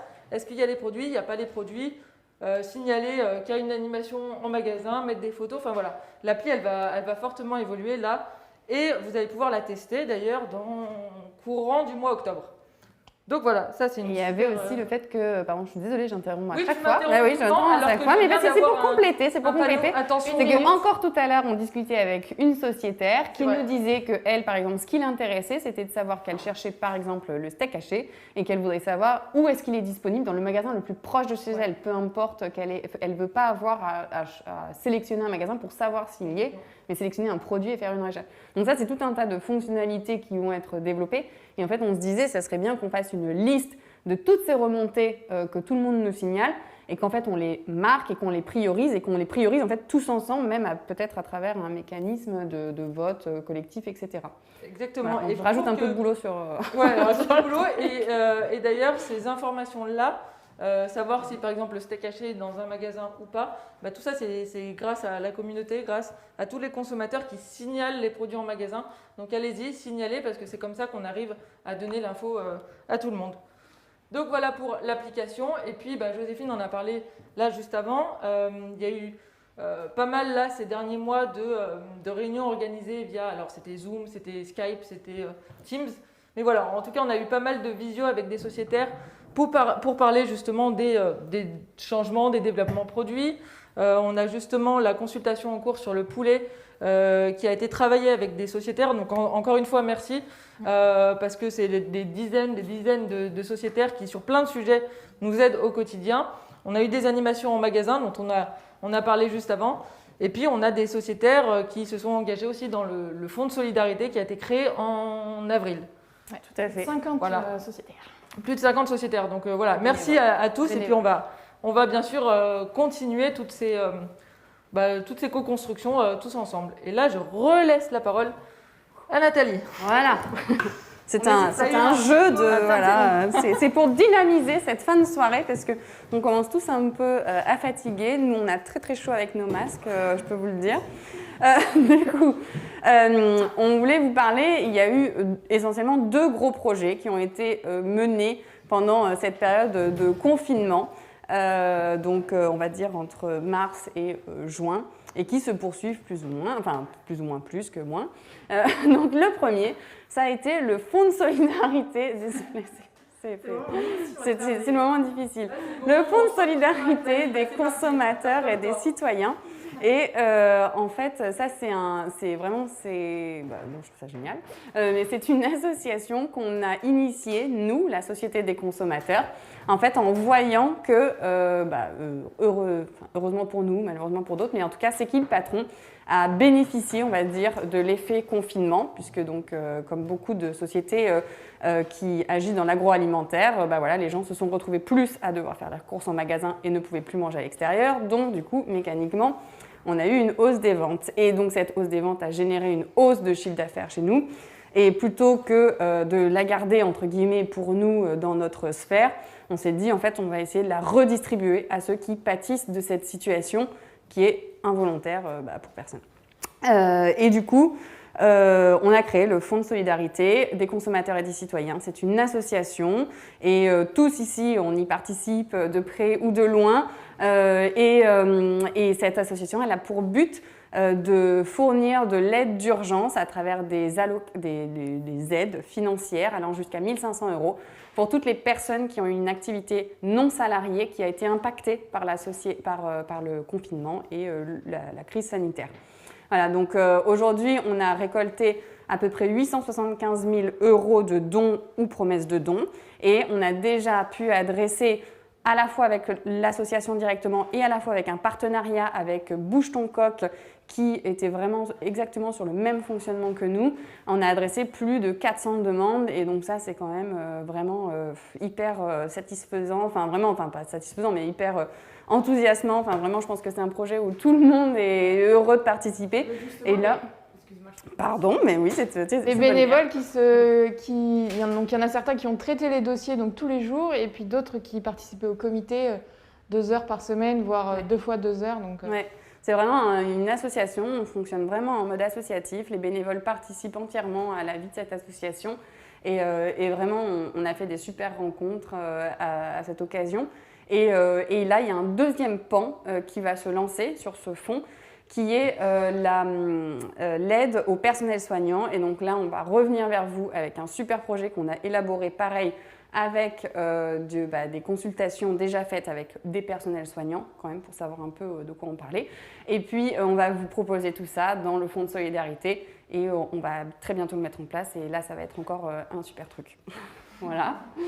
Non, c'est un peu difficile parce que moi, je suis très contente de cette initiative. Donc, voilà. Voilà, le deuxième projet qu'on a lancé quand on s'ennuyait énormément en confinement chez nous, on a lancé des tests de livraison groupée solidaire. L'objectif, c'était de répondre à une demande d'Elsa qui était « On ne trouve pas les produits C'est qui le patron de partout ». On ne trouve pas tous les produits C'est qui le patron de partout. Comment est-ce qu'aujourd'hui on fait pour adresser ce problème qui est quand même embêtant pour beaucoup d'entre nous? Et donc, on a eu l'idée de lancer un test, on va appeler ça un test, pour faire des commandes de tous les produits C'est qui le patron, les grouper pour pouvoir avoir un intérêt, on va dire, économique, et puis les acheminer dans un équivalent d'un point relais qui se situait dans des commerces qui étaient fermés à cause du confinement, mais qui pouvaient quand même recevoir du public occasionnellement, avec toutes les précautions évidemment, etc., pour retirer leurs commandes. Donc voilà, on appelle ça un test parce qu'aujourd'hui, il y a eu des très belles choses qui ont été faites. Il y a eu des petits couacs, c'est normal, c'est la vie d'un test. Et l'idée... Pardon. D'ailleurs, merci à tous ceux qui ont joué le jeu du test. Et désolé parce qu'on a eu aussi des messages, il faut le dire, de personnes qui nous ont dit qu'elles n'avaient pas pu recevoir leurs commandes parce qu'elles n'étaient pas forcément proches d'autres personnes pour grouper leurs commandes. Donc désolé aux sociétaires à qui c'est arrivé. Mais voilà, ce test il nous a permis notamment de lancer aussi la RHF. Et puis, je ne vais pas te spoiler, mais d'aller même plus loin. Voilà, d'aller plus loin. Et donc, effectivement, à partir de ce retour d'expérience qui est vraiment très, très enrichissant, du coup, on a décidé donc de faire une affaire à suivre et donc de lancer à travers notre fameux univers commun à tous, LMDM, une nouvelle aventure. LMDM a décidé d'accompagner le lancement d'une société qui s'appelle Welco, que vous voyez en haut à droite de l'écran là. Et Welco, ce sont des livraisons entre consommateurs en fait. L'idée est assez simple. C'est de dire quand on est chez soi et quand on a commandé un produit en ligne, on ne peut pas forcément se le faire livrer, ça on l'a tous expérimenté parce qu'on n'est pas là, parce que machin, etc. Mais en fait, ça génère beaucoup de coûts et il y a tout un tas de problématiques derrière au fait de ne pas pouvoir bien acheminer les produits en une seule fois. Et donc Welco propose de construire une communauté, donc là c'est pour ça qu'on se rejoint tous, pour en fait récupérer le colis pour son voisin, tout simplement. Et donc ça, ce sont des solutions qui vont être développées à terme par Welco avec notre appui, évidemment. Donc ça fera l'objet de tout un tas de communications, évidemment. Et c'est vraiment de s'approprier complètement cet outil, si on est d'accord pour le faire, évidemment. Mais voilà, pour se dire, aujourd'hui, on aura notre propre service de livraison et donc viendra potentiellement, si on estime que cela a du sens, deviendra s'ajouter une possibilité de commander donc des produits C'est qui le patron. Peut-être d'autres aussi. Voilà. Et de répondre à ma demande de trouver les produits dans plus d'endroits. La demande de tout le monde d'ailleurs. Voilà, donc il y a évidemment beaucoup d'autres projets qui sont aussi en cours. On n'a pas assez parlé de l'application des consos qui est en train d'être développée et qui, pareil, est un projet fantastique et sur lequel on va vraiment tous apprendre beaucoup de choses et on va pouvoir mieux s'orienter dans les rayons des magasins. Et puis, il y a tout le reste de l'activité. Comment est-ce qu'aujourd'hui, on est capable, Muriel disait qu'elle participait à un atelier tout à l'heure de consommateurs et citoyens, comment est-ce que nous, avec notre simple bon sens et notre volonté de faire changer les choses, on est capable d'aller s'adresser à d'autres fabricants pour leur demander de changer leurs produits pour qu'ils les fassent en fonction de nos attentes réelles. Voilà, donc ça, c'est quand même aussi pas mal. On a pas mal de plats sur la planche.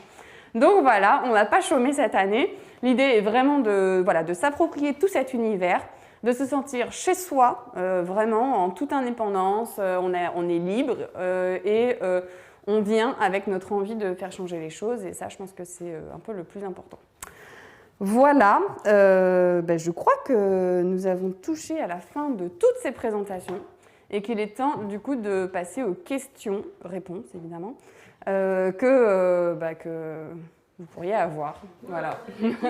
Et du coup, toute l'équipe va venir, puisqu'il n'y a pas de raison qu'on soit 3 à répondre.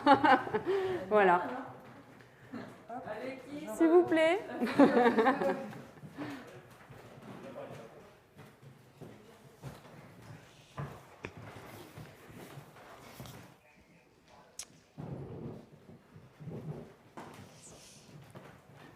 Alors tout d'abord, je voulais brièvement tous vous remercier pour vos questions qui étaient super diverses et variées. Donc ça va être parfait, comme là on a toute l'équipe, on va pouvoir y répondre au mieux. Nous excuser encore parce qu'on ne pourra pas répondre à toutes les questions, mais on va faire le maximum pour tout mettre sur la FAQ par la suite. Première question qui concerne les produits de Brigitte. Pourquoi les producteurs de fraises ont-ils arrêté de travailler avec la Société des consommateurs? Alors, Nicolas. On va essayer de faire en sorte que je mets derrière toi. Alors non, mais je sais qu'il est tard. Je ne sais pas quelle heure il est là. Donc, il y a plusieurs raisons pour les fraises. On avait opté, si mon souvenir est bon, je parle sous le contrôle de l'équipe qui s'occupe des produits, pour une barquette qui en réalité marquait les fraises. Alors c'est un peu technique, mais non, c'était du carton, hein, c'est pour éviter du plastique. Et donc, ça gardait pas mal l'humidité. Voilà, on voulait du carton pour éviter au contraire, on ne voulait pas de plastique, et ça a marqué les fraises. Et à la fin, on avait un maximum de gaspillage en rayon, parce que les fraises étaient invendables. Alors faire une initiative pour aider les producteurs en augmentant la partie de gaspillage, c'était quand même bien ennuyeux. Puis on s'est rendu compte aussi que les producteurs, ils gagnaient leur vie sur d'autres réseaux, il y avait moins d'utilité, donc quand on a tout pesé, on ne s'est pas obstiné, hein, c'est le principe d'une marque de consommateur. Quand on voit une faiblesse ou des zones un peu d'amélioration, on arrête, quoi, on ne s'obstine pas. Et voilà, c'est pour ça qu'il n'y a plus de fraises. C'est local aussi, on va souvent le chercher dans les fermes qu'on a à côté de chez soi. Donc. Ouais, on entend bien un petit son extérieur, là, je ne sais pas si c'est... On entend la régie. Allô, la régie. Voilà, donc il y a plusieurs raisons, mais c'est celle-là. Les producteurs n'ont pas été pénalisés parce qu'ils avaient des moyens de diffuser ces fraises. On a d'abord pensé à eux, mais faire du gaspillage avec un produit, c'est qui le patron. Désolé pour ceux qui les ont adorés. On va faire de la pub à une initiative qui permet encore de les trouver. Ça s'appelle la médaille gustative, et donc est une sœur de cette démarche, parce que les producteurs distribuent de cette façon-là. Si vous voyez de ces produits-là, n'hésitez pas à les acheter. Voilà. On a plein d'autres questions. Alors d'ailleurs, je voulais vous dire. Plein d'autres questions. Et là, je vais me tourner plus vers Elsa. On a une question de Philippe, mais en fait qui est revenue assez souvent, de gens qui nous disaient je ne trouve pas mes produits en rayon, et pourtant je les adore. Philippe qui nous dit qu'il ne trouve pas les coquillettes, c'est qui le patron, et qui étaient pourtant excellentes, je cite. Et il voudrait savoir pourquoi, comment ça se fait.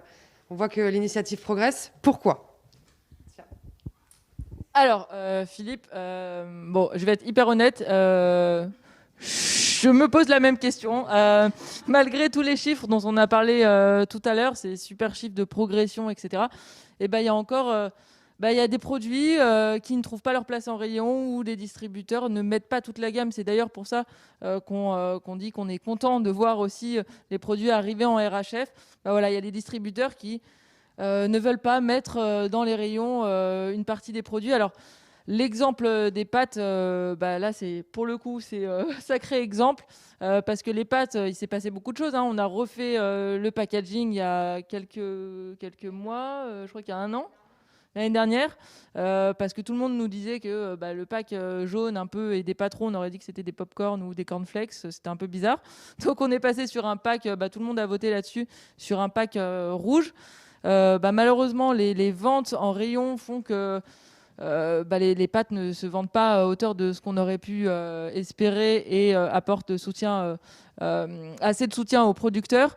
Et donc les pâtes, on essaie de trouver des solutions avec Alpina, notre partenaire, mais qui dit aussi que c'est compliqué pour eux de continuer comme ça, parce que les pâtes derrière ne se vendent pas en magasin. Donc il y a plusieurs raisons. Il y a à la fois qu'on ne comprend pas encore pourquoi dans certaines enseignes la démarche n'est pas suivie alors qu'elle fait ses preuves et qu'on a vraiment des super chiffres.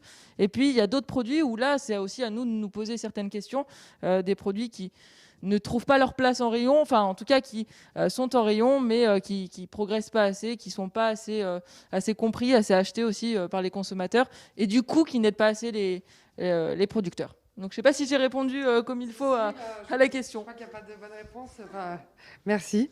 Alors on a plein d'autres questions. Là je vais me tourner vers Benjamin. Je pense que ça va t'intéresser. C'est une question sur l'international de Pauline qui nous demande: y a-t-il pour projet de proposer sur le marché français des produits développés par d'autres pays, exemple l'huile d'olive? Grande question. Alors, bonsoir Pauline. Très bonne question. Effectivement, c'est une question qu'on se pose aussi ici chez C'est qui le patron. C'est une question très pertinente sur l'huile d'olive particulièrement puisqu'on a des pays au sud, on en a parlé tout à l'heure, Maroc, Espagne, Italie, Grèce, qui développent ce type de produit, l'huile d'olive, et des pays qui ne l'ont pas, qui n'ont pas la possibilité de le développer. Donc c'est vraiment une question qu'on se pose. On reviendra là-dessus très prochainement probablement. Il faut qu'on réfléchisse aussi à la logique de tout ça. Il y a des enjeux pour les producteurs, il y a des enjeux environnementaux. Enfin voilà, il faut mettre ça en place et y réfléchir en pesant bien le pour et le contre. Et donc on se tournera évidemment vers les sociétaires le moment venu pour vous soumettre ce type de questions. Voilà. Alors là, j'ai une question sur les contrôles de Béatrice et Florentin. Donc je me tourne vers Joséphine plutôt. Quel est l'apport du contrôle, ou Simon qui est là aussi, du contrôle par des pros? Est-ce que c'est une demande qui a été faite par les producteurs, par les consommateurs, par les distributeurs? Point d'interrogation. Simon ou Joséphine? C'est hyper complémentaire en fait, les deux contrôles sociétaires et... J'ai un micro. J'ai un micro. Et pardon. Les sociétaires, nous, on va aller vérifier que ce qu'on a compris du questionnaire est bien, c'est bien ce qui est fait. C'est hyper important. Ça permet aussi d'échanger avec les agriculteurs et les industriels et puis d'être aussi témoin pour les autres sociétaires qui ne peuvent pas venir avec nous.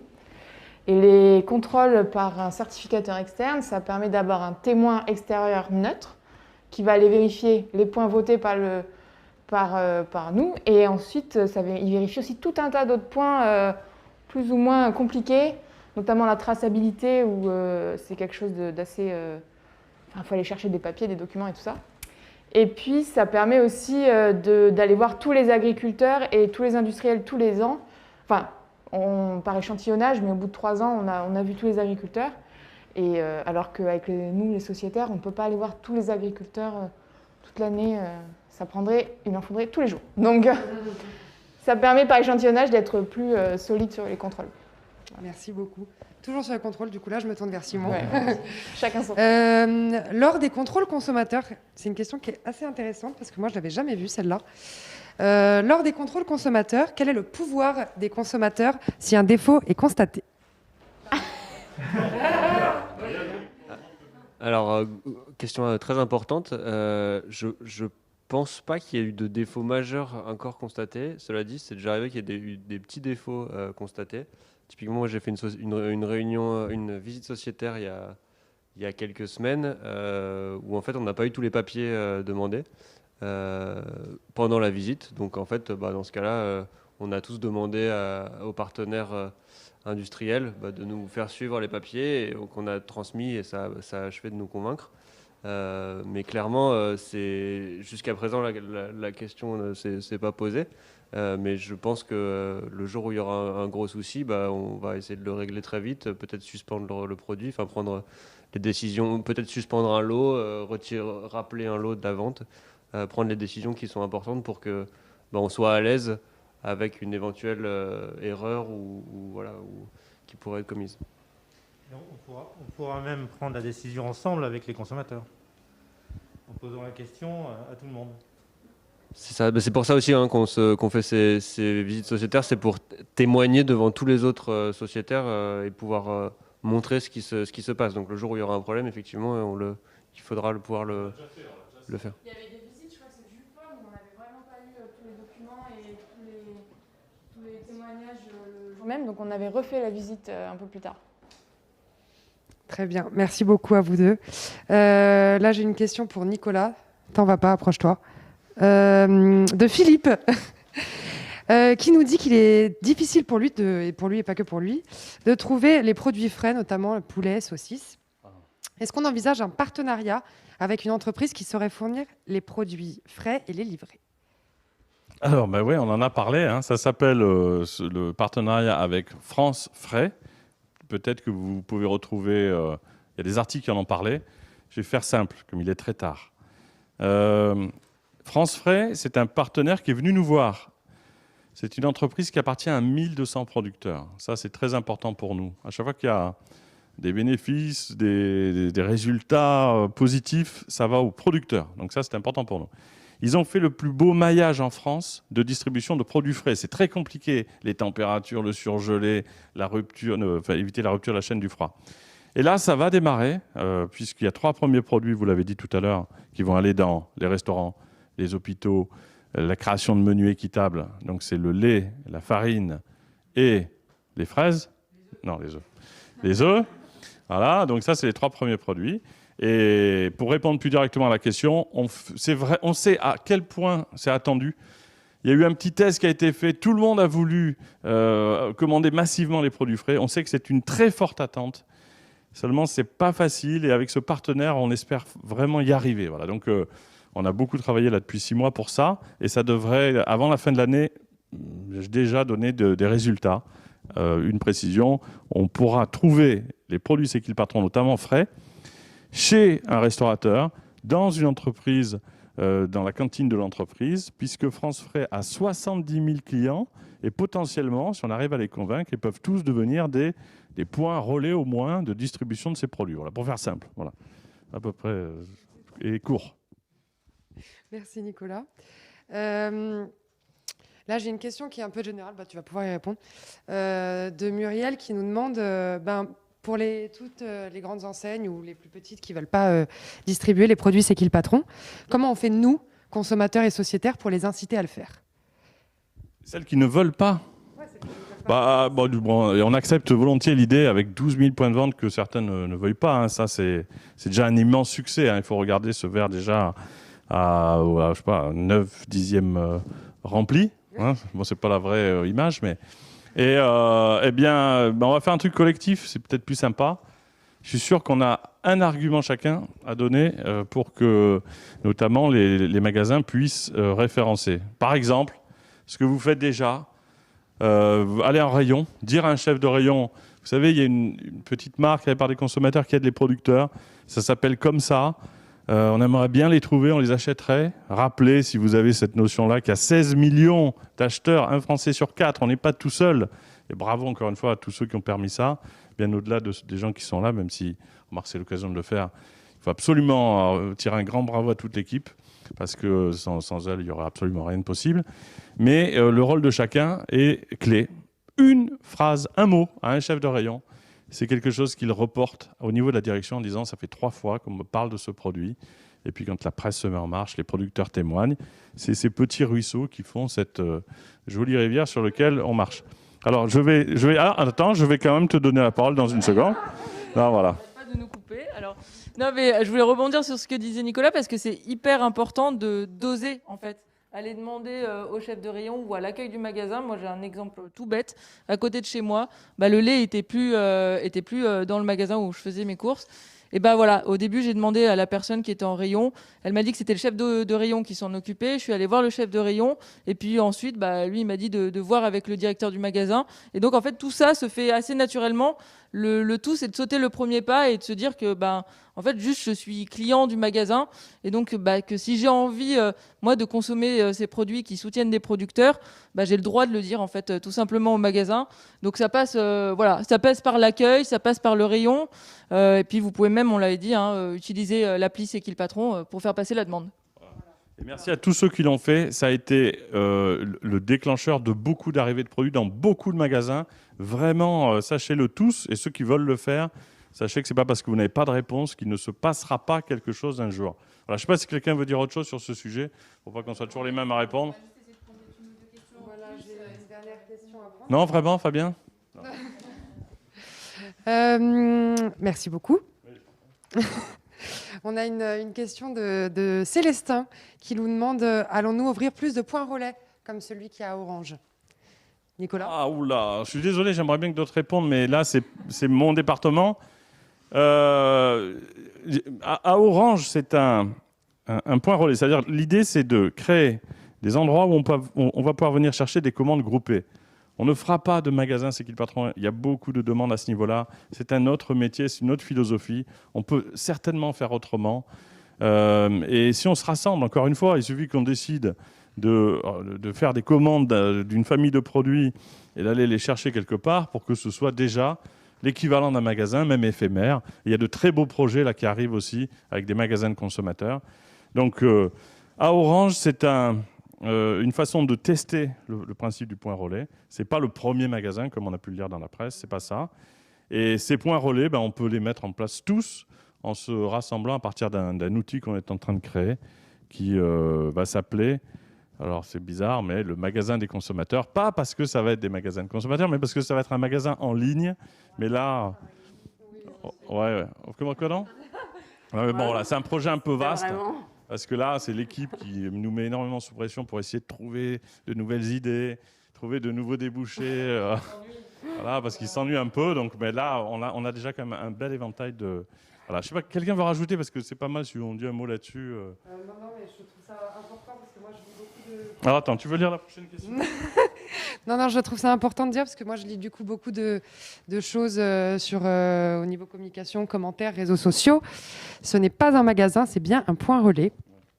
Donc voilà, effectivement, il n'y aura pas de magasin C'est qui le patron, parce que c'est pas notre métier. Même s'il est ouvert et vous pouvez aller chercher des produits actuellement. Hein, mais l'idée, c'est pas de faire 300 magasins comme à Orange. Ils ont d'ailleurs une page Facebook, si vous voulez, Magasin des Consos 84, il me semble. Très bien. Je crois qu'on ne va pas avoir le temps pour une autre question. Ouais. Du coup, une foire aux questions, on essaiera peut-être de la faire en vidéo pour que ce soit un peu plus... Voilà, on va essayer de retravailler ça et de faire un contenu sympathique. Oui. S'il y a une question à laquelle on n'a pas répondu, renvoyez consommateur @ la marque du consommateur, contact @ la marque du consommateur.com. L'idée vraiment, c'est qu'aucune question reste sans réponse. Donc n'hésitez pas, renvoyez un mail. J'y tiens. On va aller regarder toutes les questions, mais s'il y en avait de nouvelles, voilà. Je vais refaire un point, je vais le re-regarder. Et je voulais, pour terminer, vraiment vous remercier de votre bienveillance et de votre patience. Et puis surtout de toutes vos questions et votre mobilisation en général. Ça nous fait très plaisir de voir ça. Merci beaucoup. Attends, c'est pas fini. C'est parce que... Non, mais... Je ne sais pas ce qui sera à la fin. Il y a encore une suite ou pas? Oui, en fait, désormais, nous avons Laurent, qui est quand même le président de la Société des consommateurs. Non, mais c'est l'occasion. C'est l'occasion. Vous voyez, on a... Alors, je peux dire un petit mot rapidement. Un petit mot rapidement. Donc, Laurent, c'est vrai que vous avez plutôt l'habitude de voir un peu une personne dans la presse pour essayer de faire passer le message.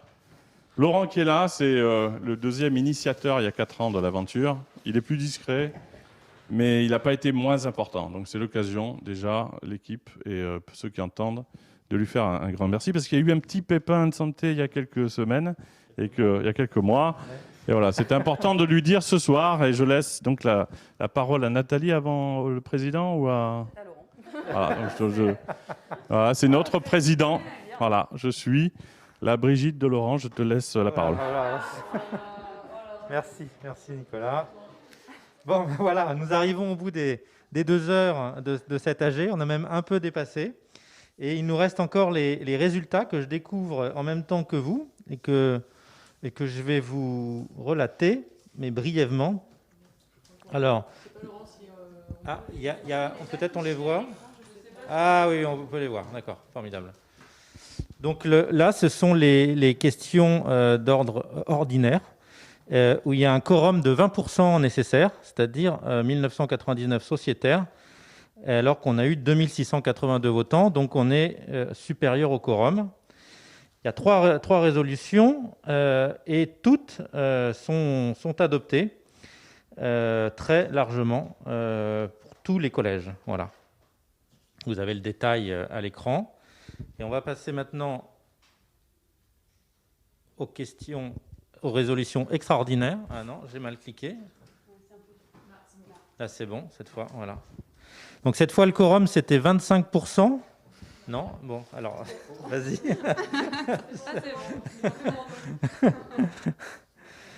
Alors, donc 25% de quorum, ça fait 2499 sociétaires sur 2682 votants.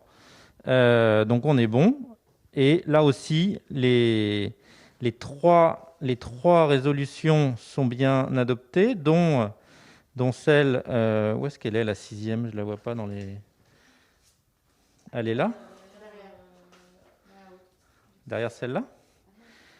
Dont la 6e qui est... Voilà, c'est ça. Donc adoptée aussi. Elles sont toutes bien adoptées. Qui est l'arrivée de 2 nouveaux administrateurs au sein de la Société des consommateurs. Et j'en suis très fier. Ça va permettre enfin d'avoir une représentativité plus large des consommateurs au sein de ce conseil d'administration. Voilà, je vous remercie tous d'avoir suivi attentivement ces 2 heures d'AG. Je remercie toute l'équipe qui a énormément travaillé pour que ça puisse se faire. C'était un gros travail. Et Noémie qu'on va applaudir.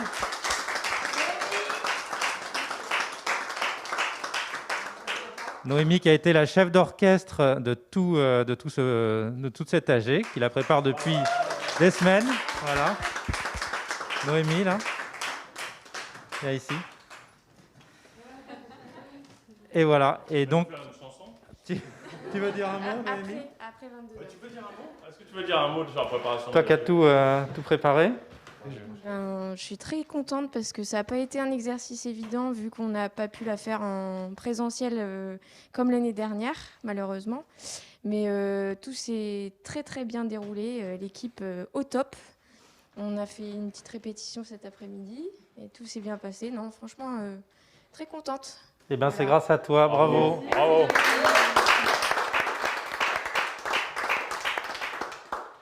Voilà, à une prochaine fois. À bientôt. Merci. Au revoir. Merci.